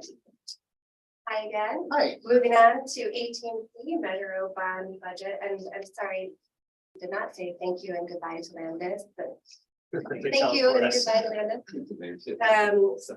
Onto Measure O Bond Budget allocation. Great, so staff is bringing tonight recommendations, changes. You have in front of you tonight, the document dated February 15th, which is the current adopted budget that was adopted by this board at the February board meeting. And then you have draft revisions in the April 11th document. These are changes that we have discussed with the owners committee. This is showing changes to the overall amount, so I'd like to just go through them one at a time. As you can see, green is a new project or a substantial change worth talking about tonight. And on the far left-hand side, they're numerical, so I'll refer to them by that line number as we move down the page. Line 7 is deleting the potential sale of the district assets. Originally, we were talking about selling the district office and going into a new district office in building 1. We are no longer showing that. Line 8, this is something new. So we are talking about taking $1,000,001 out of the contingency and putting it into projects. One of the issues we had ongoing the last year was we have too much cash in the bank at the county. We had set the entire 3.395 aside. And we had not been allocating and we're spending it. So it inflated the amount of money that we had in the bank towards our project amounts. So by reducing line 8, 1.1 million. If you go to the very bottom line, line 68, you'll see that we'll still be carrying at the end of this tonight's discussion, a 2.947% contingency against the remaining balance of the program. So moving on to line 20, we were able to get bids, which we are showing to the board in the next couple board agenda items for this project to go into construction. We had some delays from PG&E. We are asking the contractor to take the equipment, which we pre-purchased, and hold that equipment for a year at BIS and then install it next summer. So it is only adding to the overall project 3.35% to the project. But this is allowing us to add the cost of that 1 year of escalation and storage, as well as additional PG&E costs, which are undetermined at this time because PG&E is too busy to take my call. Line 27 is deleting the district-wide VT. We had held in our last BIS, the budget allocation summary, 159,203. But when we did closing the books, we moved that entire amount into deferred maintenance, bringing up those funds. And then line 45 is combining the McKinley, which was a converted kitchen of 979 with line 46, which was to create the 2 TK classrooms. It's one project, but we were carrying it as 2 separate line items, so we combined the 2. Line 57 is deleting the workforce housing school seed funds of 19 million. So if we can, we'd like to talk about some new projects to add. And that would be line 35, which is digital marquees at all school sites. This is a project budget based at 425 of having a digital marquee, which allows us to put our announcements in multiple languages. But there is a stipulation within the city that we'll have to negotiate in their building code. So it is not a done deal, but we'll have to have a discussion with the city. Their building code says no digital signs unless you are a theater. So we think that there already is an exception that we'd be able to negotiate directly with the city on that because they're a good supporting member of our team, as well as we would set timelines so that our lights would turn off at the end of our work and the last student pickup time, 6 o'clock. Yeah, I would imagine we have to negotiate with them. Line 36. This is a developing project brought to my attention by the CBO that we just don't have enough money in our deferred maintenance to take care of the deterioration of the windows that are on the conference room facing towards the admin. We know there's some dry rot around that corner of the building, so we took a takeoff looking at square feet and adding $1.2 million to handle that project. Also at line 37, another new project. We have a number of roofing issues on flat roofs at BIS, I apologize, there's so many B's. And we were going to include that as part of the building 1 construction that was hopefully to take place this summer. And since that project has been extended, we don't recommend waiting to start this project. It won't get cheaper, as well as we had an actual rain in classrooms during these big rains in wing 6. We'd like to address that as soon as possible. So we went out for bids, and we're going to recommend to the board approval of the construction costs, but we would directly purchase through a JPA the materials that we need to do the project. And then line 38, which is the district office modernization, ADA access HVAC. It is a project that is something we've been aware of and haven't taken the steps to correct because we thought we might be moving out of the building. And since we are making the choice to stay in the building, we have a requirement to make our toilets accessible. We have a requirement to have mandatory fire exits that have the right path of travel. We have a requirement to make sure our doors operate. Now we have a requirement to make sure our parking lot. But would anyone require us to do that? No. The only person that would require us to do that is a community member or an employee who filed a complaint. Or if we were trying to do work on the site, it would generate us having to do that. So the right thing to do is for us to take care of this so that all of our staff are fully supported in their access to a facility. At the same time, we have gone through and are taking out our gas HVAC systems throughout the district. We felt it was an opportunity to do that at the district office at the same time. So the largest dollar piece of this is the HVAC in this building. As you may have noticed with your time in this district office, there is it's hot or it's cold, or it's hot or it's cold. And trying to find something that's more balanced and is more energy efficient at the same time is our process. So in the end, in making all of these changes, it does add, it does change us from a negative. In our previous February project, budget allocation summary, we were carrying a negative of 5.4 million. By making this changes, we go to a positive of 6.8 million. Are there other projects that we may need to come back and ask for additional funds? Yes. Are there emerging needs that may come? Yes. This is not the last time, and I think one of the things I've enjoyed about working in Burlingame is the educated board that understands this is a living document. Projects go unfunded and funded. We have emerging needs of things that come forward. And so tonight, the board, we're bringing to you these line items. I wonder if you have any questions about individual or the overall approach.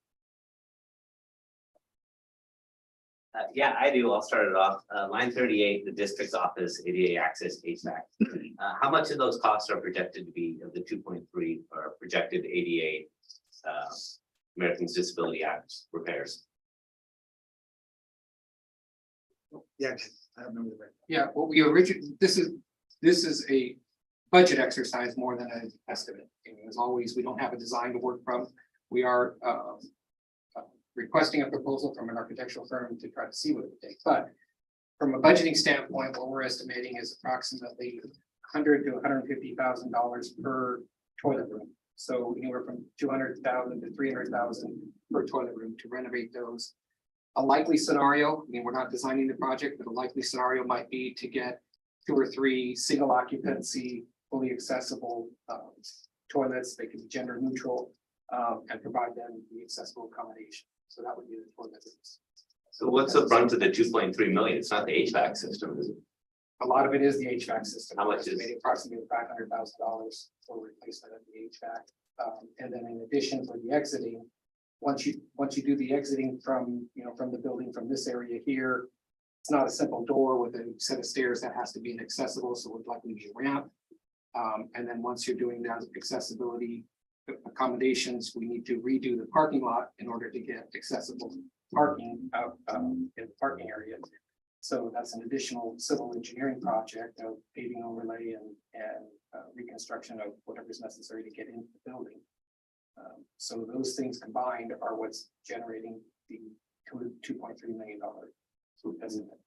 With respect then to what Tim was saying earlier about required versus optional and right thing to do or whatnot, could you, I don't know if you can, or if we need a legal opinion, walk us through what's required under California and federal law and why we don't have to do that right now as we sit in this building? You don't. If you just leave the building alone and you don't do anything, then there's nothing from a building code standpoint or from a building permitting standpoint that compels you to do anything. So just improving the HVAC system doesn't trigger that? It would. Now that's, if you just left the building alone and didn't do anything is what I'm saying. Okay. Now, what could compel you is, like Jim was explaining, a complaint. There's just the liability exposure of not having accessible accommodations for either employees, the public, staff coming into the building. If somebody were to file a complaint, you would have to take some action to provide accessible accommodations. What you don't have right now is you don't have inclusionary toilet rooms that provide accessible accommodations for persons with disabilities. So that could trigger. Now, aside from that, what happens is that the minute we apply for a building permit, there are accessibility accommodations that you have to make that the code says, if you're making alterations to your building, you have to consider accessibility accommodations. And then there's a roster of priorities that you have to go through with any work that you're applying for with a building permit. In other words, you apply to the building department for a permit to do the HVAC system. They're gonna say, okay, as part of this work, what are you doing for accessible accommodation? This is just the way that the code works here in California in terms of, and this goes back decades in terms of ADA law and accessibility accommodations here that have been baked into the code. So once you do that, propose that scope of work that you're applying for a permit, then the permitting agency then says, what are you doing for accessible accommodations? The roster that I was explaining, that I mentioned, has a set of priorities that you have to consider when you're doing any work to your facility. First is entry into the building. How does somebody, where does somebody park and gain access to your building? Obviously, for somebody to initially get into your building, that's the first priority. Second is then toilet accommodation, somebody to get, well, excuse me, for that, a main entry to your building. How does somebody get entry into the building itself in terms of doorway widths, hardware pools, and those sorts of things, accessible accommodations associated with that. Next on the list is toilet accommodation, somebody getting into the building, how do they use the facilities? Honestly, what's still on the list are payphones. If you have payphones in your building and you have payphones for the able-bodied, you have to provide accommodations for persons with disabilities. Drinking fountains, if you have drinking fountains in the building that provide drinking fountains for the able-bodied. Transaction counter at the front desk. Yeah, whatever accommodations you're providing for the able-bodied, you have to go through that list and provide those accommodations for persons with disabilities. So, you know, those priorities are what you go through, and then there's a certain portion of your project that you're required to spend on those accessible accommodations. Once you get to a certain threshold, you can apply for a hardship to not go beyond a certain threshold once you're getting into that work. Then there's the issue of what you're required to do based on code and what you might want to consider based on liability exposure for accessibility. What year was this building built? Roughly? I've gone to the building department and requested the records. As near as I can tell, based on the permit cards that I've seen, it's sometime in the 1960s. Thank you. Can you remind me how much we were gonna spend when we were gonna move all of these into building one at BIS? Because I think we took it out of there and said we could remain in this building because it was more cost effective. Well, now we have a better estimate of what it costs to retrofit this building. Was it like 4 or 5 million, something like that? Is that right? About right? So it was moving into a smaller space. And it was making decisions to downsize at the same time as we were gonna take the 4 million from this and put it in to the project. Right. But originally, it started as an $18 million project and went down to, I believe the number, the fix we got was 13.5. The most recent estimate, 13.5. Just to build out the administrative space. And the kitchen, So what we haven't done is broken out those two as Right. as We're still doing the kitchen. yes. Yeah, okay. I was remembering something like 4 something, but okay. Yeah, that's me. It's such an old building. And I must love it probably. It's a little painful to say we have to spend $2.5 million getting it, so we don't really gain much other than, you know, maybe some nicer facilities and better access and so forth. But Can I ask a question? yeah, please. So are we maxed out on our FAR? Like, we can't push out into the parking lot? Can't push out. Because it sounds like if we're going to do some of these changes, we may lose some parking. Recall that we're already at the edge of the easement for the Hetchy pathway that passes through the parking lot. So the edge of that easement is just about a couple feet off the front edge of the building. In terms of other areas, I don't think that you have much more than the required setback, you know, to the back side of the building in terms of what you could possibly add there. I think you're probably, if not at, you're close to the side setback on this side in terms of where you could go. And then on the front, same thing, you're probably already at or near the required front setback on Truesdale. So we could go up, but that's the only thing. Right, but that's a pain in the butt. Yes. That's huge. Pain. So, I mean, just as a flash for your architect brain, and you could gut, you know, this space, I mean, it would be the same footprint, but taking into all those accessibility issues that we need to accommodate, I mean, that's not the greatest way to enter that through there, right? There's a better way to enter that would make sense for a ramp, that makes sense for accessibility, and then you can just move the bathroom. You don't have to have the bathrooms where they are. It's a weird spot anyway. Could we make this whole area, like from wall to the other wall over there, like something much better? That would be educational. Well, just in terms of use, right? If we're already gonna spend a lot, why not make more sense, you know? Like this boardroom doesn't have to be right here, you know, just like, so let's start thinking about that. And absolutely, all things are possible. We were trying to minimize the impact on the operations. We have to have an interim Right. living space. Now we've got asbestos removal and a number of things we have to deal with at the same time.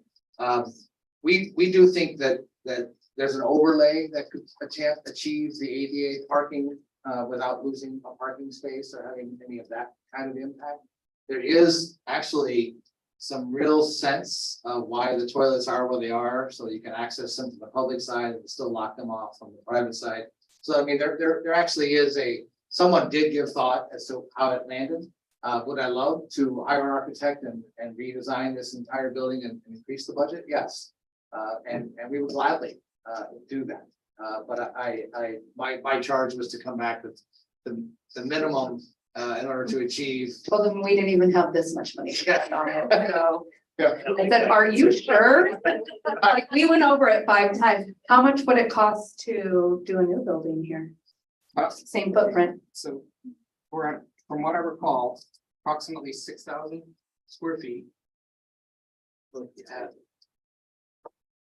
At $800 to $1,000 a square foot. So you're looking at 5 to 6 million. So if the board was gonna consider actually gutting this and putting additional money in, it might make sense to rebuild. Amanda, what's the quote you just whispered to me? What I wanted to say to Trustee Wong was, you can have anything you want, but not everything you want. We only have so much money. Yeah, I mean, that's a conversation for a committee, just, you know, I mean, because once it's gonna be a mess, you know. So, Yeah, bigger mess, smaller mess. What I would offer in terms of trying to achieve further clarity, you know, because I feel if not frustration, at least the uncertainty, you know, because we're budgeting, we're not estimating, we don't have you know, any design that we could put actual numbers to. The way to achieve that is to incrementally get into it, you know, hire an architectural firm to do some designs and some engineering for some incremental costs in order to see what could be done and at what cost, you know, to see, you know, test these numbers and see, you know, where we're at. You know, I'd like nothing better than for somebody to tell me that, you know, the budget is way more than we need, you know, for what we're talking about. But, you know, unless we have somebody that does a design and does that and shares that and is able to run some actual numbers, I just have a hard time seeing it coming in, even to less than that. And we were trying to do our best not to take away from any other future project. When we made the changes to the budget allocation summary that we have now, we felt that this $6.8 million overage was enough to cover any emerging needs that may come from the McKinley project or that may come from HVAC or solar down the line. So it's been one. And we still don't have the building 1 design yet, and we know that the current budget that's in here isn't going to cover that as well. So we would gladly take a project off so that we can increase the size of this project, but I don't think that there's enough cash to do that as well. Our intent as a team, all of us, was to do the minimum. At the same time, making it an accessible space that has accessible desks, accessible cubbies and accessible transaction when someone walks in the front door and everyone goes well.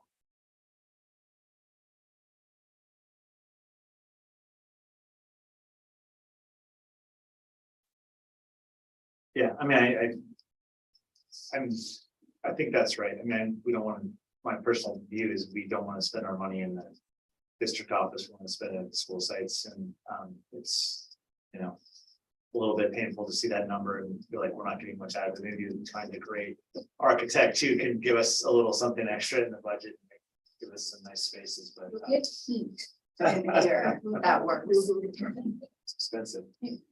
But yeah, I'm okay with the changes. We're seeking a proposal from CAW Architects in Palo Alto, and we should be able to have that at the next board meeting if this becomes a problem.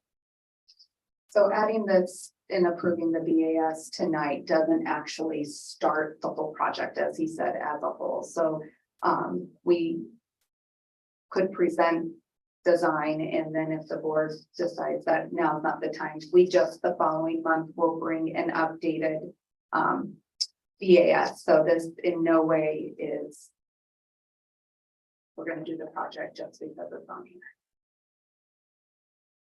Yeah, I make a request for staff.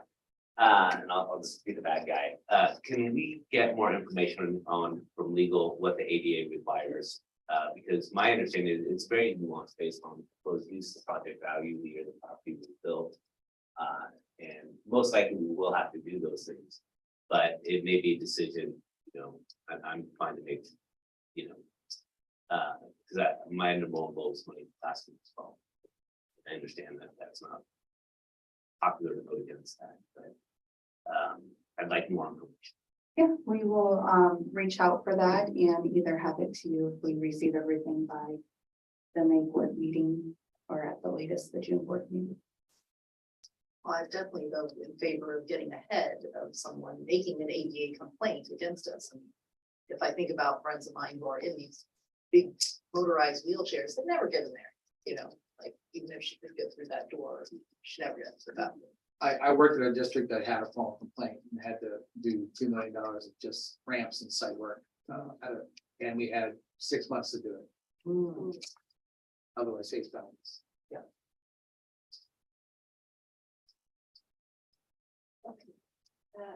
Did anyone have any additional questions? It's a voting item. Would anyone like to make a motion? I'll move approval of the revised measure of bond allocation summaries. Would anyone like to second? I'll second. All in favor? Aye. Aye. Or aye. Thank you. Okay. 18D, Burlingame Intermediate School re-roof project proposal. So we sought bids for the work that had just become a project in the budget allocation summary, so that we could get this done this summer. Tonight, we received 4 bids. We are bringing the lowest qualified bid from IA contractors in about $200,000. The district will be buying the materials directly through Omnia and any items that are not in the Omnia contract, we can do a direct purchase order because it'll be below the current threshold with the state at $106,000. So staff is seeking approval of the $200,000 bid from IA Contractors Inc. They're the same company that just did the thing.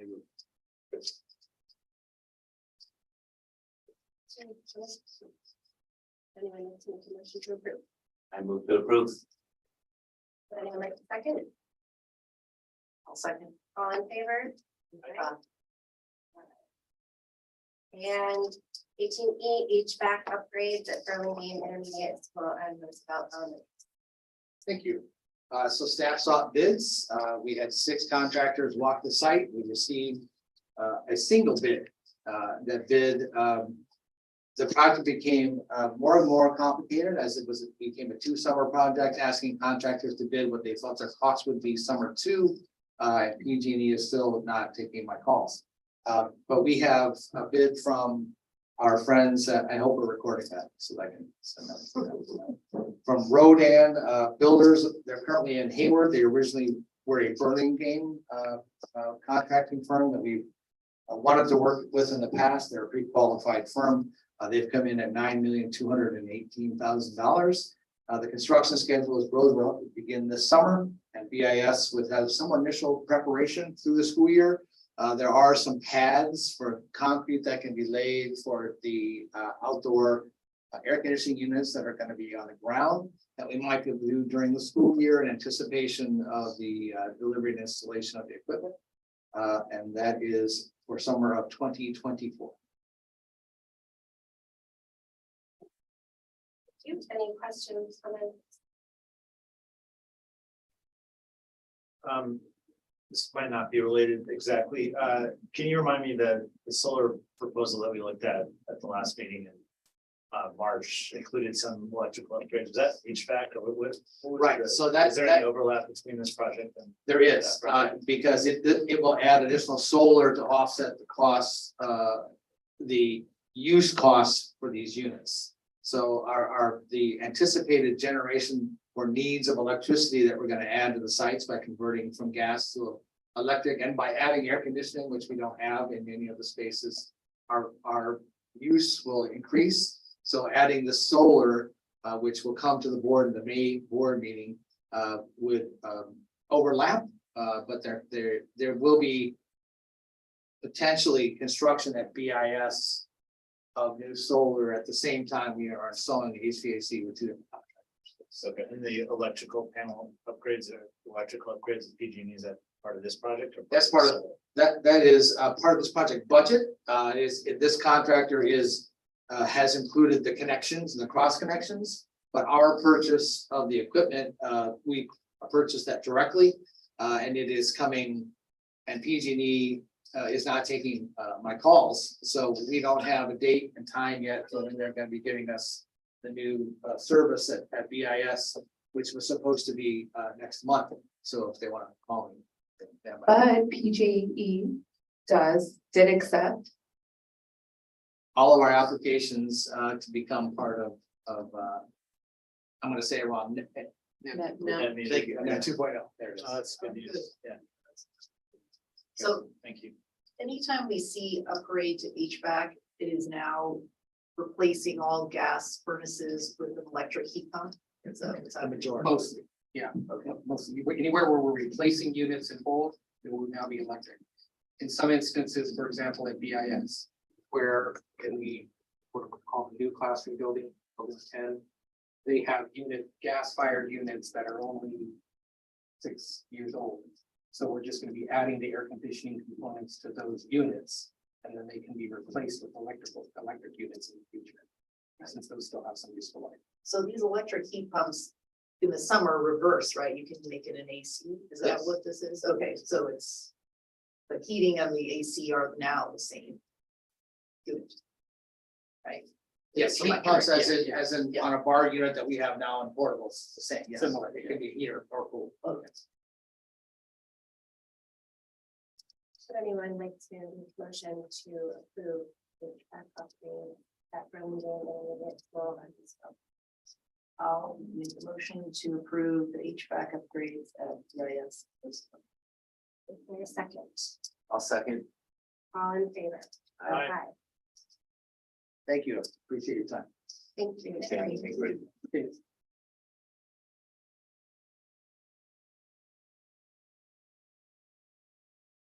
Thank you.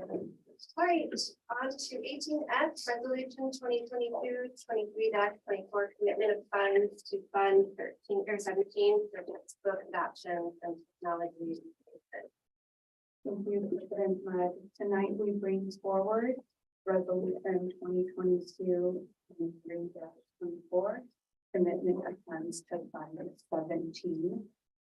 This goes in line with the second interim that we will be presenting later tonight. And I just wanted to point out that anytime that we commit funds to any of our special reserves, we need to do so by a board resolution. This is in anticipation of when we close the book in August.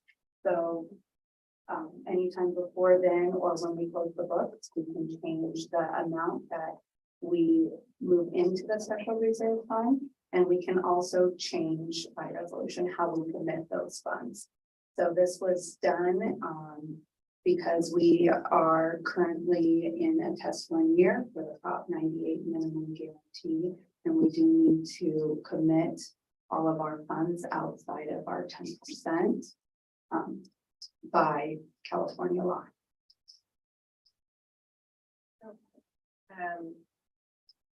Would anyone like to read this resolution? Anyone have any questions? Okay, Wait for you to line. well, we have a lot of Yeah, resolutions. I'm trying to get it So out I'm there just gonna be early. doling them out tonight. We have to read this. We have to read it, right? No. Oh, we don't. We usually read the recognition. You, but it's the nice ones. I have them all printed out. I'm like one of your first grade students, I don't want to. Okay, well then, would anyone like to make a motion to approve? I'll move to approve 18F. And second, Second. all in favor? Aye.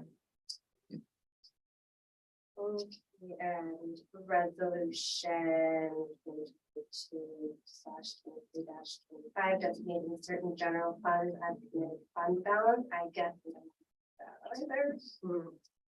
Super, it's a great one if you want to read it. Tonight we bring forward resolution 2022-23-25. This designates funds of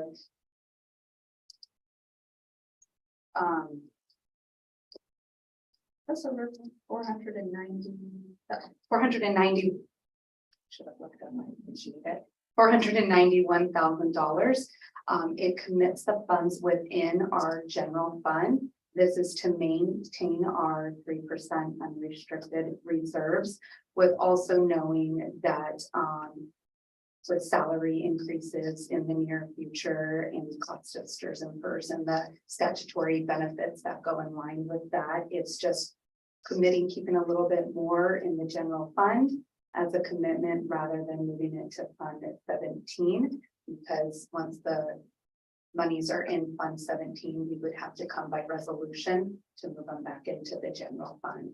And during our second interim presentation, we will speak a little bit more about the cost of salary increases and staff benefits. Would anyone like to make a motion to approve? I'll move to approve 18G. I'll second, all in favor? Aye. Okay, and then on to, sorry, was that 4 ayes? Okay. On to fiscal year 23 second interim report. Thank you, President Wong. Wow. I'll go by. I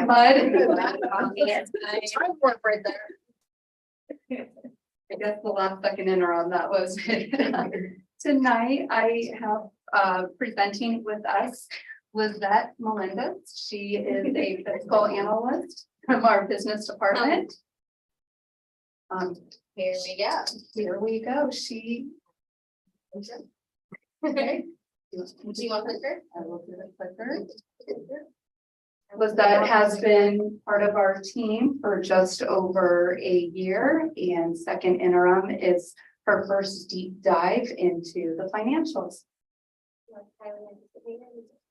Super eager to. We are doing it together, thankfully. A little closer. Yeah.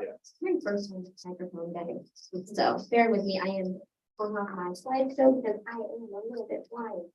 So for our first page, we present our budget assumptions. I just wanted to note that we are using the enacted budget for our COLA. We do have a slight change with the governor's budget. So for our current year, I just wanted to note that we're at a 6.56%. And for our 23-24, we are increasing, so it is going to go projected from 5.38 to 8.13. The slight decrease for our 24-25 from 4.02 to 3.54. I just wanted to note those specifically. That's right. So that came about during the governor's January budget, and we are expecting some updated numbers in May at the May revision.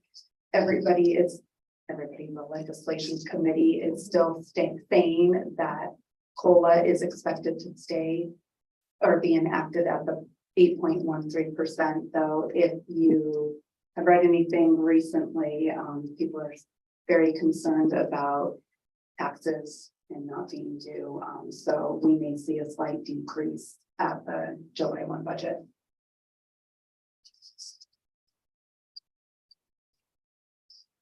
So Lizette, I'm gonna have you move a little bit because you're not in the frame of the video. Oh, okay, I can. this way Or which way? and then And I did want to bring out that this is an updated presentation. We had a request to change one of our slides, and we will point that out when we get to that slide.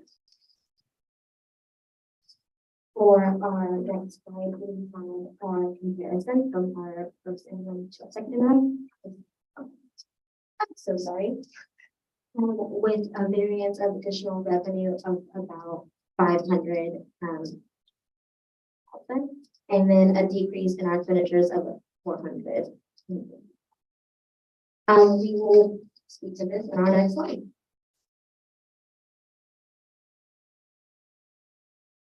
For this slide, I have our revenues. There is a slight decrease of 19,000 for our CFS, corrected, I would say updated numbers for our enrollment, where the slight change came from. For our federal, just a small increase of $2,000. Other state revenue of 1.3 million. And for other local revenue, about 100, for a total of $500 in an increase for our total revenues. Let's pass it off to Amanda for our expenditures. Perfect. I'm going to touch on the slide real quick. On the LCFF sources, the change is due to attendance and ADA. So as we've been talking about it this year, our attendance is down. It's been reported at some of our breaks and things like that. Okay, this is our general fund expenditures compared. We'll look from first to second interim. We had a variance of $15,000 for certificated salaries. Though we added the 3.5% negotiated salary increase that we gave to staff last month, we did have unfilled positions throughout this year and some abolished positions that as they are open, we just reduce them at each interim. Our classified salaries had an increase of $335,000. That is the negotiated salary increase and additional overtime staff hours. Our employee benefits are reduced by $380,000. Though we have an increased cost to the the statutory benefits for the salary increases, we did remove $1 million OPEB contribution at first interim. We had a $3 million contribution to our CERT account in our financials. 1 million was paid at the beginning of this year because we did not make the cutoff for last year. And we still have $1 million in that for our anticipation for this year's commitment. When we opened the CERT account last year, our goal was to contribute at least $1 million a year till we reach full completion of that. Books and supplies have decreased by $1.17 million. That is due to, as we are closing out the year, we have a better understanding of how much we are going to spend in each of our objects. Also, we had some expenditures for COVID funds that we did not spend in this year as we anticipated. So you will now see them in the multi-year projections for next year. So it's revenue that we received 2 years ago, restricted revenue that we're still working to spend down. And we'll point that out in the next slide. And we won't lose that. We won't lose it. We will make sure that we meet all of the deadlines. Our services and operating expenditures have increased by $700,000. This has to do, we no longer receive the AT&T E-rate reimbursement. We do not qualify for it. We have increased expenditures to our power bills have gone up quite a bit this year. And we've reached out to ensure that those are correct bills. And will those bills conceivably go down as solar is installed, or at least maintain or ease? We're hoping to maintain because we will be adding all of the HVAC and hoping we're going to offset, get a little more than that. We're hoping to maintain at our current rate. Another thing that to consider is not only have the rates increased, but our usage has increased. Last year, we were in person, but we operated from 8 to 4. Our schools were not open. And now that we're kind of back in full swing, our operation, we're running out our facilities. So some of the costs are offset by what we charge. And then another consideration will be as we bring in the new SRC and the auditorium per year use, what will that do? It's something that we're really going to want to track. So once we get to the point of what we're going to charge for those facilities, the nice thing is through the solar, what the work we've been doing on the solar projects is that we now have access, online metering access, which will actually, because we're starting to meter now, and the SRC will likely be in use for 1 year before the solar is on, we will have a good idea of is that really generating and how much. So everything in that is energy efficient. So Can I ask a related question, and if it's too abstract, feel free to ignore it for now. When then we rent out our facilities in the summertime in the future, if we have AC in these facilities, I would imagine people are gonna walk in, crank it on like it's an Airbnb. Will we? it'll be factor locked that down. in? It'll be locked down. It'll be like that. Yeah, but we will, I think that's a great point. We really do, or will want to consider that over our next few our bond meetings, our program meetings that we have, and then it will come to the owners meeting. Only the cool kids are in it. With that is we will be bringing forward what we feel like what we should be charging, updating our facilities charges. So that is a very big topic of conversation for us. Whether or not we regulate temperatures in some of those facilities during certain And times. yeah, Those are and big you spaces down, that's where I am in the SRD. Right, you know, whether you put it down to 62 on a Saturday. Yeah. In July. Yeah. So that's all more to come on that. And then we do not have any other changes to our other outgo or our transfers out. So here are the expenditures compared. Okay, here is our multi-year projections, and this is the slide that we made some changes to, and hopefully it makes more sense there, and we didn't completely miss the mark when we updated this. So one of the first things we did is it was brought to my attention yesterday that this just said multi-year projections. I did not call it the general fund anywhere on the slide. So we did update the title General Fund, Fund 01 multi-year projections. The other thing that we did on this slide is we show our revenue for current year in the next 2 years. And then below that, we show our expenditures minus the transfers out. Previously, you saw this as the transfers were included in the revenue. So now with that, though it's still considered an expenditure to our general fund, we are transferring that to another fund, which is still part of our overall financial health and picture. So it's not actually an expenditure. And depending on the SACS report you read, they do read a little differently.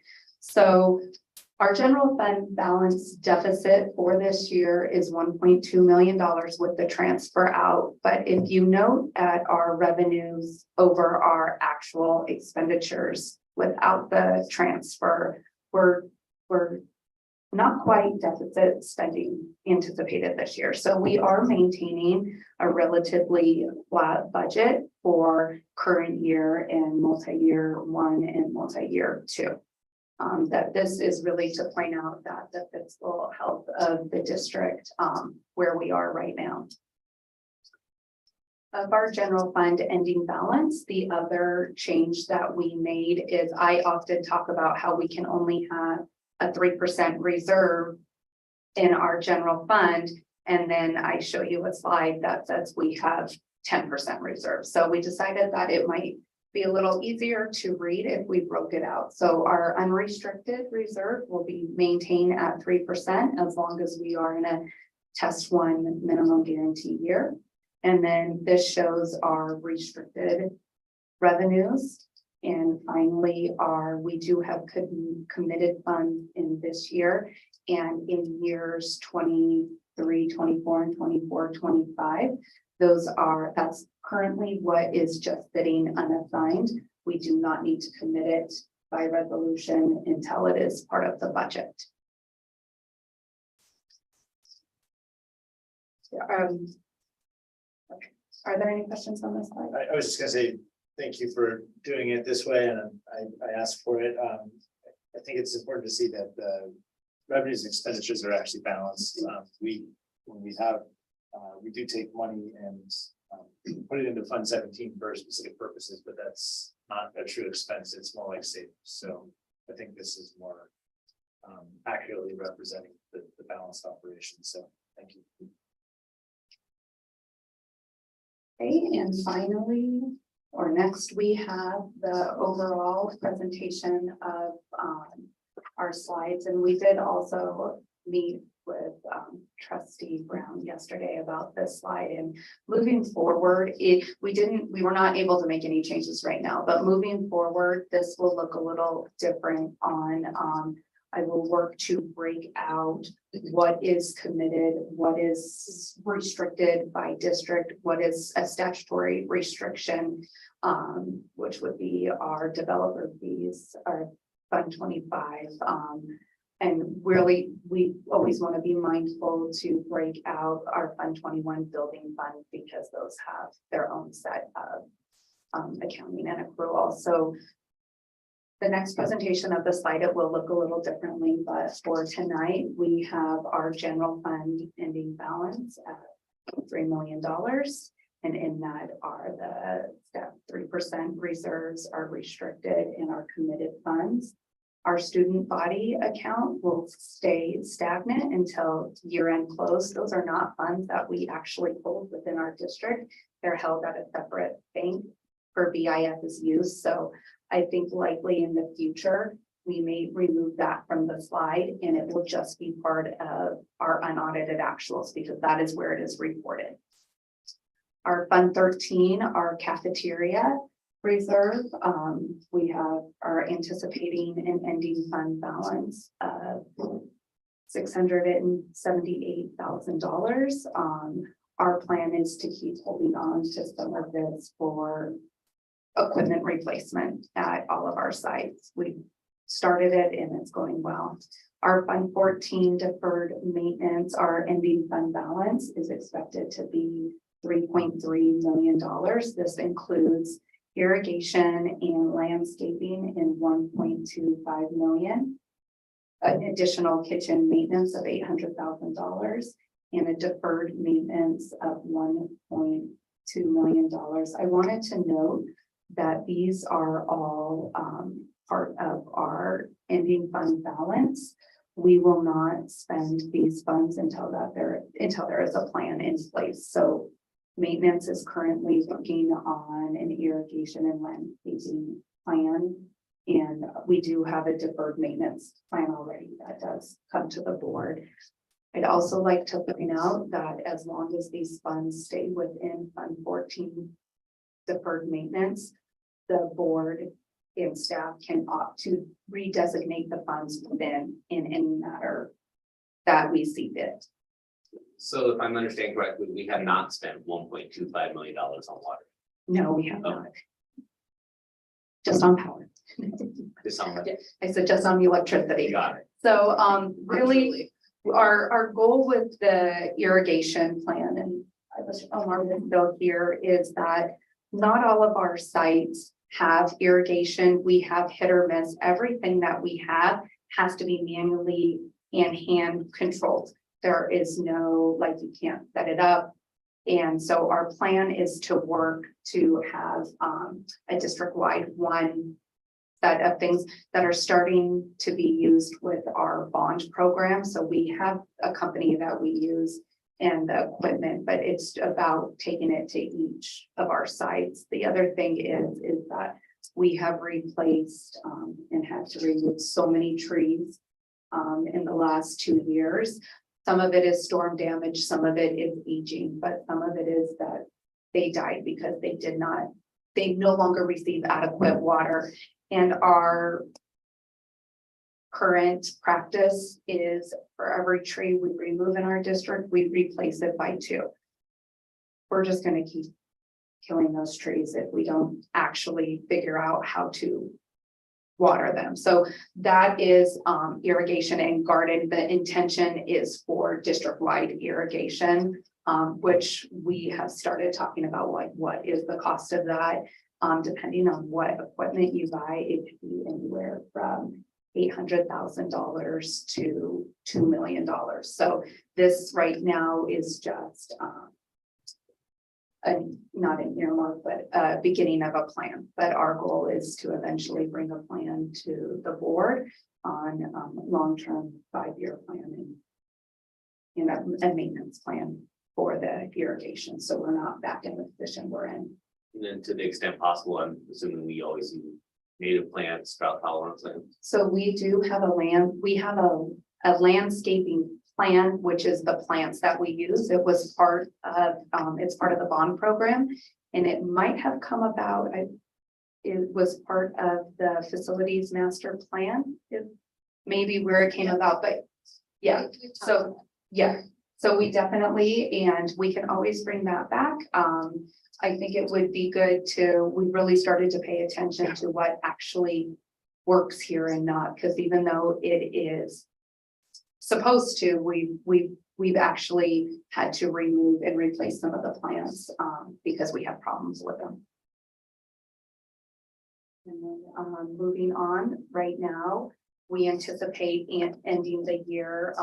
This was done at our financials, so it doesn't exactly match up with the budget allocation, but we anticipate ending this year with about $14 million. The one thing I would like to know about the bond program is next month, K&N, our new bond advisories, will be coming to do a brief presentation on the program as a whole, because once the board approves the solar project, we will likely, that is in tranche 2. So we will need to make a decision on, do we need to move it into tranche 1 and do some rearranging, or is it time to sell our next series? And that does take some time. So they will be coming to the board just to tell them a little bit, to tell you a little bit more about themselves. And then it will start coming up in conversation over the next few months.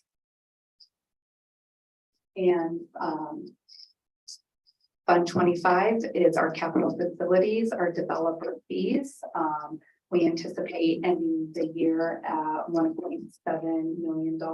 We do not have a current plan for these fees. Historically, the district will transfer balances at year end into the building fund. Fund 40 special reserve for capital outlay.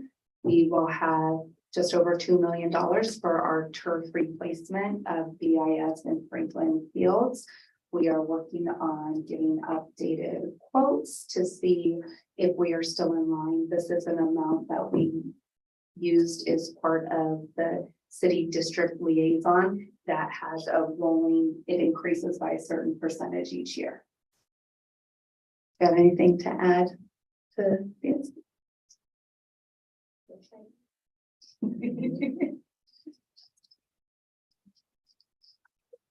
With that, would love all of the questions this evening. Please ask me a question. Anyone have it?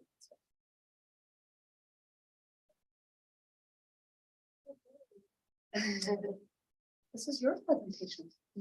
Thank you. You guys already looked at this pretty thoroughly, so you're well aware of. Thank you so much. Thank you.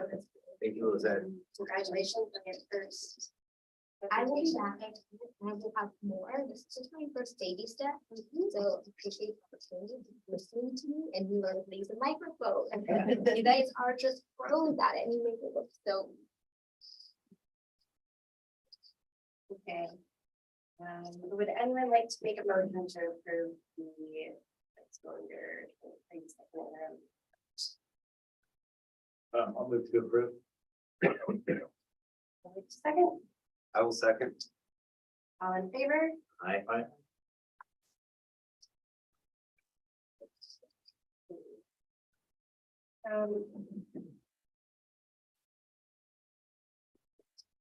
Yeah, I haven't been paying attention to the public comments. Have we passed any of the ones that came in? Not yet. No, okay. Thank you. All right, I'd like to open the public hearing, tentative agreement between Burlingame School District and the Burlingame Education Association for the 2023-2024 year. 48. Are there any public comments?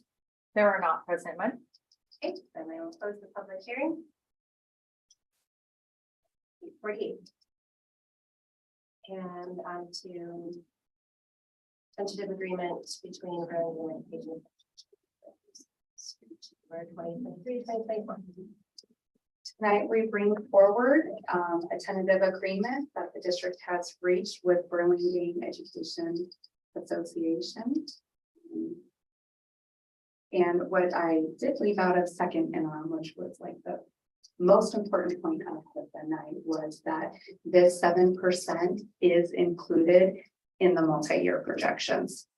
And would have been great to lead with. So we worked in collaboration with the union. We had a lovely round of negotiation that lasted only one day. Out of that we'll be working together to update some lead language just to fall in line with law, and then increase the teacher in charge stipend, a new lead stipend position, and 7% overall ongoing on the 23-24 year salary.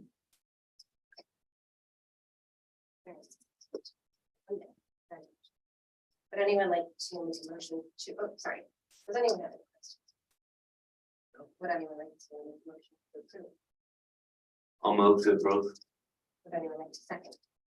Second. All in favor?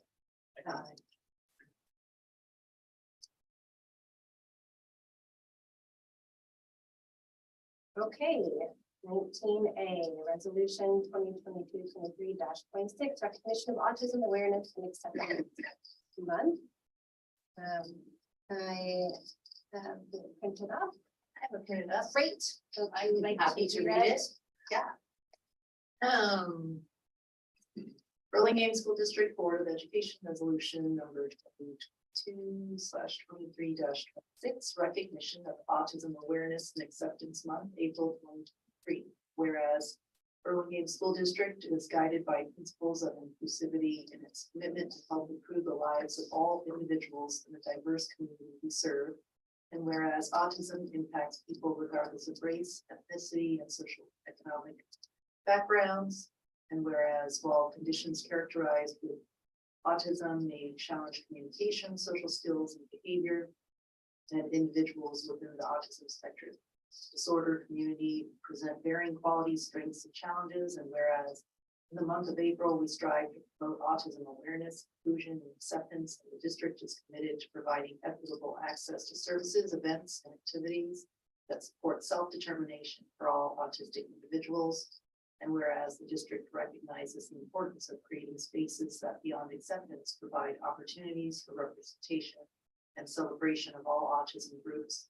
And whereas the district seeks to create a socially conscious community that values and celebrates the unique individuals within the ASD community, which celebrates all kinds of minds. And now therefore, the Burlingame School District Board of Education does hereby proclaim the month of April to be designated Autism Awareness and Acceptance Month, and encourages the community to join advocacy efforts.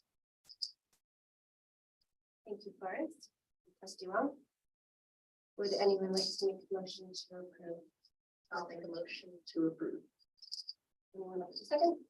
Second. All in favor? Aye. All right, and resolution 2020, item 19B, resolution 2022/23-27, day of the teacher. Teacher appreciation. Good evening. It is a great honor that we are bringing forward tonight, Day of the Teacher, Teacher Appreciation Week. For the month of May, actually a week of May, we are trying to do these the month in advance. So we will also be moving any of them, like the autism one, we'll try and put it on our calendar for the month prior so that we can get ahead of them. We will be honoring this the second week of May. I'm gonna give you the exact date because we'd like to get it on your calendars. May 2nd. But we are actually celebrating it May 9th. No, but as a district, we're celebrating it May 9th as grade level. Isn't that correct? I'm not sure. Correct. Okay, we will get you the day, but it's actually, last year we did it as an ice cream social. We will be doing it again this year and bringing all of our teachers together. So it's an exciting event that we will be doing again. And we have some fun things to do with our teachers and also all of our staff. So, but this is with regards just to our teachers, for this resolution. So again, honoring our Day of our Teacher, which is also Teacher Appreciation Week. And in Burlingame, we do it big and we celebrate all of our educators. Although this does say teacher, it is a certificated appreciation for us. So we are excited to be bringing this forward to the board. It's resolution 2022-23 and -27 in support of Day of the Teacher, Teacher Appreciation Week in May. What did you like to read this?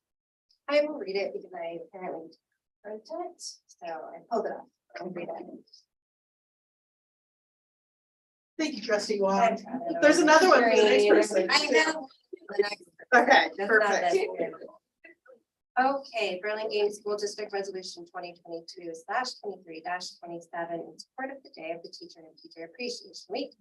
Whereas teachers work to open students' minds to the magic of ideas, knowledge, and dreams, and demonstrate their love of learning in the classroom every day. And whereas teachers fill many roles as listeners, explorers, role models, motivators, and mentors.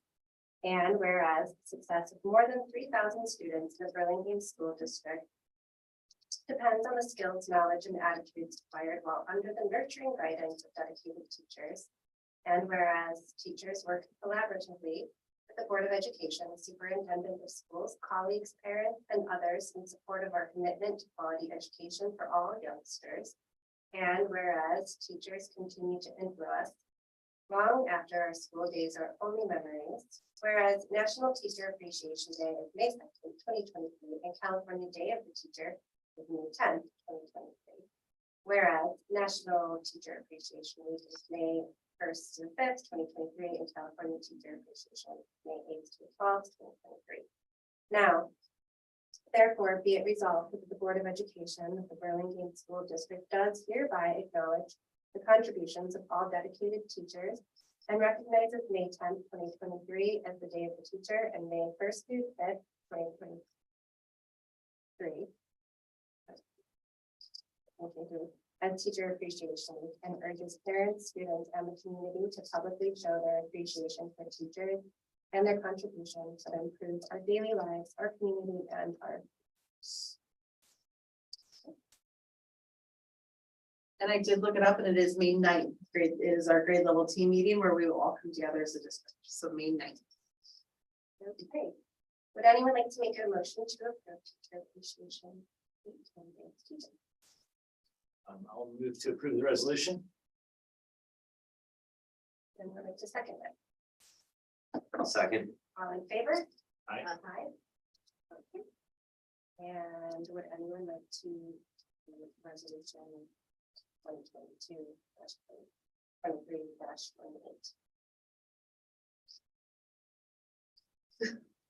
Well, this all goes.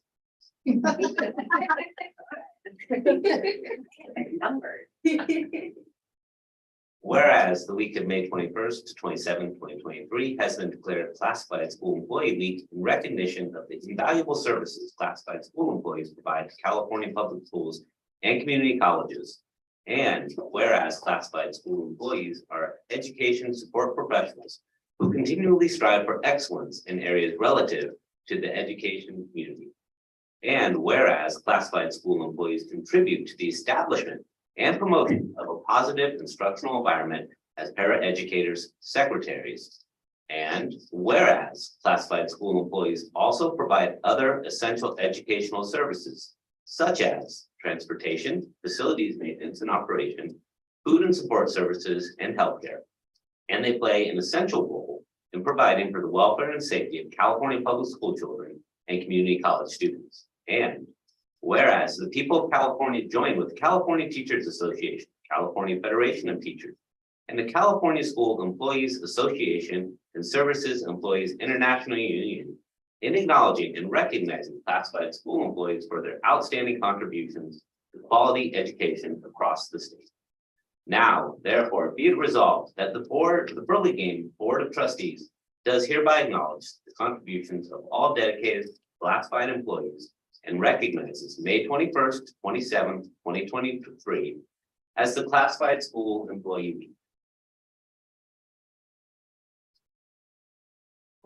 Thank you, Trustee Du Bois. Would anyone like to make a motion to approve? I'll move to approve. A second. All in favor? Aye. Aye. Board policy 19D, board policy 7310, renaming of facility, final read.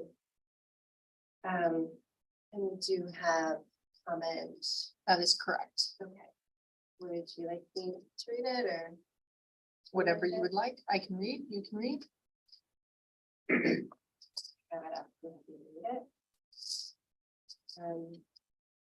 This was submitted by Sarah McConnell. By email. Dear Superintendent Silversmith and the BSD School Board. My understanding is that tonight you'll be revisiting your school renaming policy again. I'm out of town tonight, otherwise I would have attended this meeting in person. I sincerely appreciate the fact that I was able to have the privilege of making a presentation to the board about this topic and initiate a thought-provoking conversation by the board about the renaming of BIS after a woman of historical significance in the name of equitable representation. I feel like you have heard what I have to say on the matter of renaming. Thank you, Superintendent. Thank you. Superintendent Benitez was once the #1 supporter of this effort in private until he decided in public that he wasn't. As such, this negatively shifted the tone of the whole conversation. I feel that the leadership of our district, our superintendent, would have to be in favor of this opportunity in order for this to make sense overall. That's what leadership is all about, gathering the community together in support of all the good things we can do together. That's always been my calling card. I do not wish to act in opposition to district leadership or the board. I'm a consensus builder, and that's really not my style. The hiring of a firm to pull the community is an expensive and obstacle creating process so that renaming is sure to never happen. So hearing about how these details get hammered out isn't interesting to me, though I understand the procedural need. The more realistic option is for the board members themselves to realize what a terrific opportunity this is and to vote in favor of organizing a renaming committee by voting in the process themselves. Except for a bond measure, you don't ask the community to vote on decisions you make. Voters have entrusted you to make good decisions on behalf of our community. I believe in the good sense of our board and now our new superintendent. If the board thinks that I and many community members do, that BIS should be named after a woman of historical significance, I would be thrilled. But if not, I'm going to face the opposition. I'm not going to face the opposition. I just don't go that way. Again, I appreciate the fact that you've taken this conversation seriously. The rest is in your hands. Most sincerely, Mary McConnell, BST President. Are there any other public comments? Not on this item, President. Okay. Does anyone have any comments?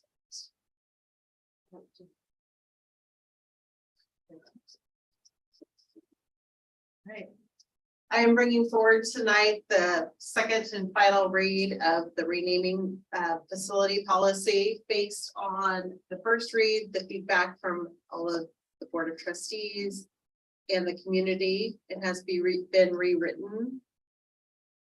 After speaking with polling agencies, we did take into feedback with regards to looking at percentages. And those have been added to the information with regards to respondents. How many respondents would need to be looked at, including no more than 400 fewer respondents. When I spoke with Mr. Godby, he did state that it would make sense to tag it on to doing if we were doing it with a bond or something like that versus going out on our own, because it would be costly to the community. That was one of the comments that he did want to make sure that the board was aware of too. The renaming could be paid for with bond. Well, that if you were gonna tag it on to, if you were gonna do it with going out for something, and it could be one poll, could be about $30,000 to do a poll for something included in the language. So he did want us to know that that is the cost of a poll. And the way it's worded right now is that the person who triggers this poll, that committee would pay for it. Would be paying for it, and that would be the cost. So was Godby's suggestion to change the wording to? No, it wasn't about changing it. It was just letting us know that that is the cost of it, the current value of a cost of the survey. It was. That's actually less than what surveys cost us for researching whether or not to go out for bond, because I guess it's fewer people, right? If it's a site. Less. Is that? It It should be about the cost of a bond is what. I thought when we did bonds, it was like just to About research 30,000 it was about 45. You're not sure, okay, Yeah. okay. Because it would be fewer, the catchment would be less because it would be one site, right? Well, and his. Oh, I see. He's saying, right, because we would have to pull the whole community. Right, I see. Right. Right. Okay, questions, comments, questions? Yeah, I guess, I think our collective view, the first time it came up was that it should be a fairly high bar to trigger this process outside of the board making the decision, which we can always do. To change the name of the school. And so I'm confident we've reduced the percentages, but from 85 to 67. I think it was 90. At any rate, we've reduced the percentages somewhat, so I'm comfortable with the current language. I actually think that the policy reads very well. When I read it, it was very clear. One coming time. Yeah. So probably gonna be them. I'm actually very strongly against this policy as written for 3 reasons. So I'll try and be concise and then make a recommendation. Number one, I think primarily this policy is written, takes away the board's decision-making power and outsources it to private citizens. I'm not offering a legal opinion. I don't know if we have the authority to do that any more than we would to allow private citizens to just say we're making a 7-Eleven commission for excess land. We first had to agree to vote on that, and we had a very nuanced, high-level conversation about it. This policy is written, disregards that and just allows a public option to go straight to it. And no board input until the very end. So I think that's very dangerous. I don't think we should outsource our responsibilities for this, for naming a facility or renaming any more than we should for making a budget decision or personnel decision. We're elected and trusted to do those things. Next, I think this policy, while written with the best intent, could be divisive. It could pit teachers against teachers, teachers against parents, principals against teachers. Parents could ask a teacher, how are you going to vote on this, instead of how'd my kid do in math class today? And that's dangerous. And last, I think it's inequitable. I think the people that have the ability to trigger this public option have to have some high level of financial resources, organizational resources, and communication resources. And that leaves out a large group of people that we're supposed to represent. So again, I think we should make the decision. After we make a decision, we can certainly form any number of committees in any way to rename the school. But those are the 3 primary reasons I'm against it. In addition, there's budget factors to consider. I think I saw 75 to 150,000 to rename a school. There's nothing in here that prevents outside organizations, and believe me, they're out there, that will pull our community to trigger this and come here and cause this debate for 7 schools, 7 times a year, year after year, and divide our time of principals, teachers, and parents in the community in working this issue. The only group that is equitable, fair, and looks at the whole point of view is a democratically elected board. All of us, even if we were appointed, because the Board of Elections make sure people have information about who we are, multiple languages, multiple chances to vote. None of that can be accomplished with a private poll. And so that is my reason. I think we could solve some of these issues simply by changing the word "or" underneath the number 1 to the word "and," A-N-D, which would then require the board to be the first primary instigator in making this decision. Would that take away our power? Say we have to have this and Yeah. board action?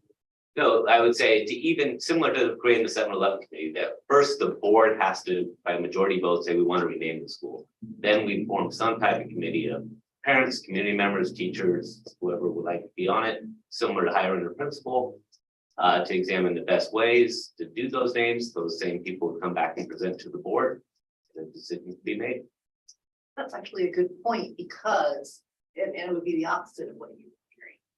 Because if, let's say, all of us go away and like fairly radical people end up on the board, and they want to, 3 of them want to rename school something that maybe any of us would find offensive. They actually couldn't do it without the community agreeing. Right. Right, so it actually, it does take away the power, but in a way that I think would actually be beneficial. Yeah. So your suggestion is basically just change the word. Solve a lot of problems. A lot of Making legal it cases behind to warn that. that. I could totally get behind Yeah. that. Yeah, and the board can. You're standing here and say what? Those are all great points, like, why am I steering it now? But I think those were all great points. I think they're good points too, Yeah. and Oh, I'm out of here. I mean, the board can also change the policy, so. Right. Yeah. That's something- Yeah, it's not- Final read, it is going to you for. And then, no, I'm just saying, like, in the future. Yeah, if if They could. if there's a, we decide we want to rename the school and this is too restrictive, can we change that? We gotta rename the school as well, but your arguments are convincing. And it's really, it's an easy thing to, it's inclusive, and I think, yeah, I can get behind that. So we can vote on this. Yeah, today. we can, it's a final read if we're only changing "and." So you would want to motion with the language that. Okay, so would anyone like to make a motion I'm sorry. Sorry, nope. Oh, I was gonna say, what have you traditionally done? Maybe you just want to come back next month with that one No, word change, no. or do you make a friendly amendment right now? You would motion with your updated language. So if you would like to make the motion with your updated language, then that would be.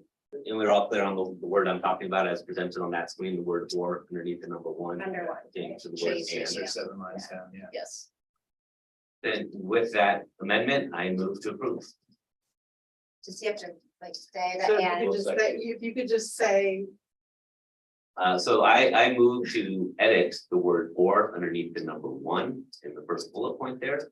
Replace it with the word and, alpha, November, delta, A and D. With that amendment, I move to approve. Would anyone like to second? I'll say, All in favor? Aye.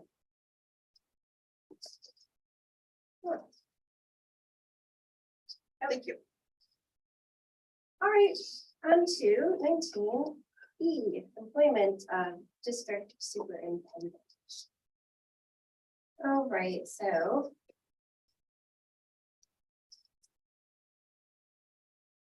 Should I explain the process or? Okay,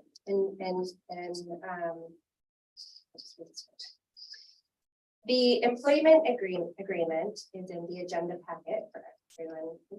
The final employment agreement document has not yet been finalized. But in accordance with legal requirements, the major provisions are as follows. The term of employment is 3 years. 2023 through 2026. The salary for the 23-24 school year is $261,020. Upon satisfactory evaluation each year, there is a 3.6% addition every year after evaluation. There are no further salary increases provided in this one. There are a master's and doctorate stipend in the same amount offered to other certificated employees of $4,000 total. Health and welfare benefits are the same as for other management employees, as are retiree benefits, full family coverage under health and welfare plans offered to district employees.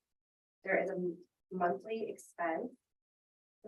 There's a monthly expense payment of up to $500 without prior board authorization for all job-related expenses, plus mileage reimbursement at the IRS rate for travel outside of San Mateo County. The work year is 220 days, plus all legal and board approved holidays. And this will be posted as soon as, if it is ratified, as soon as we're able, within the next week. At this point, we are able to open this up to board discussion. Okay. And there's an opportunity for public comment. Are there any public comment? No, there's not present. Okay. And a motion to approve the agreement for Dr. Silversmith to be employed as a superintendent of the district. Motion. I will so move. I'll second. All in favor? Aye. Congratulations, Dr. Silversmith. That's they said again. Thank you. Thank you. Honor. I'm excited. You're excited. All right. And item 20, public statements related to non-agenda items. There is one, two present. The one that's submitted by, okay. Sorry. Whatever you want. This is submitted by Brian McLaughlin. I thank the trustees for reviewing the BXD wellness policy and for allowing community comment. My understanding is that the most recent updated version of the wellness policy is that which is provided on the BXD website, the US website, dated August 14th, 2018.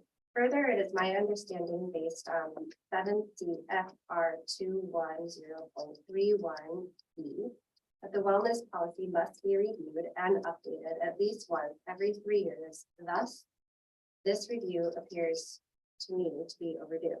Nonetheless, I would like to direct the trustee's attention to the wellness policy, at the bottom of page 4, section meals, which states meal programs must meet or exceed the nutrition recommendation of the United States Dietary Guidelines.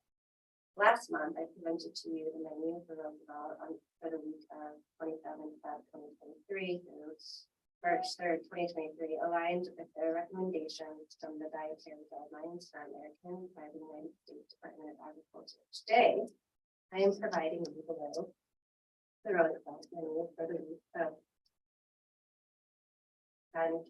April 2023 through 14 April 2023.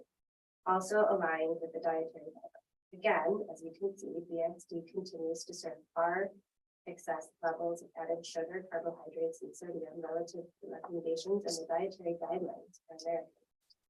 Also, again, I want to draw your attention to the 32 grams of sugar muffin blueberry this week. Simply adjusting this item to a low sugar recipe of about 10 grams would be a significant improvement to the meal program.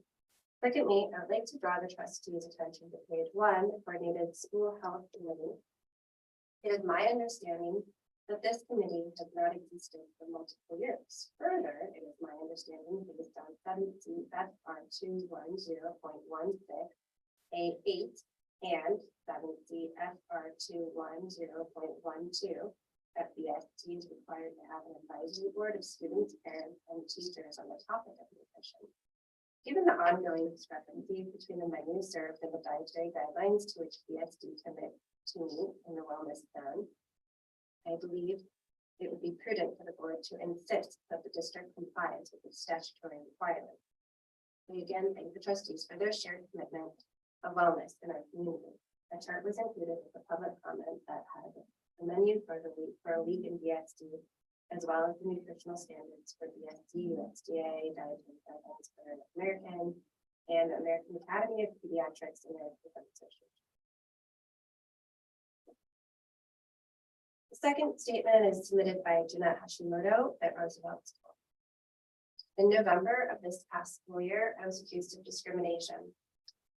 This false accusation made it to the superintendent's desk, to the school PTA, and was also reported to many parents in my class in the school year. This questioned the very core of who I am, not only as a teacher, but as a person.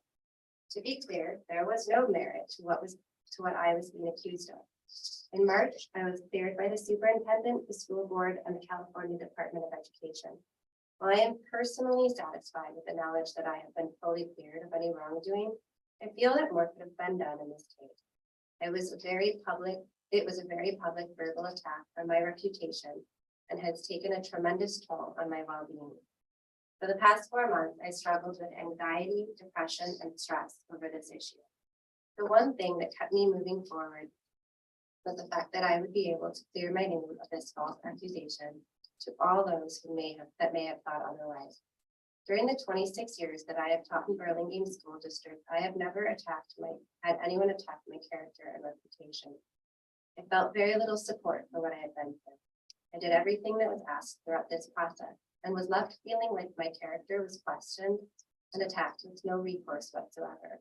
I was told that not much more could be done. I hope in the future, if a teacher in this district is exonerated from an accusation that is proven false, that more will be done to let those who were directly involved to know the outcome. It seems right and fair for the teacher wrongly accused to have their reputation and good character restored to everyone. I feel no teacher should be left alone to clear their name for themselves if they were considered a valued member of the school district, especially if they did nothing wrong in the first place. For my peace of mind and mental health, I want it to be documented on record that I did nothing wrong and was falsely accused of being discriminatory.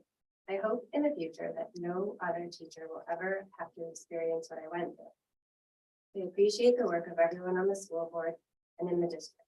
I love teaching for the Burlingame School District and appreciate the fact that I work with a truly dedicated staff at Roosevelt. Felt completely supported by my principal, and he often checked on my well-being regarding this issue.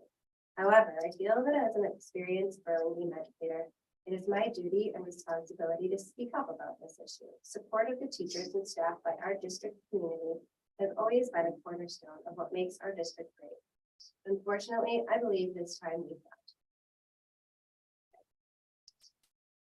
Are there any comments? Okay. No, President. President, are board members allowed to ask staff to follow up based on public comments? But That's, it's on the agenda, right? But you can follow up. I think you can ask for a follow-up, but it's not. I'm not requesting an action. Right. Just as a follow-up to ensure that that employee has access to all these resources at our disposal. Thank you. Absolutely.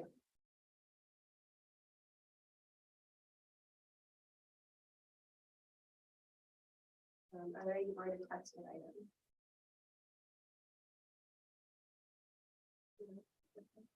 Then we will recess to close at 9:22.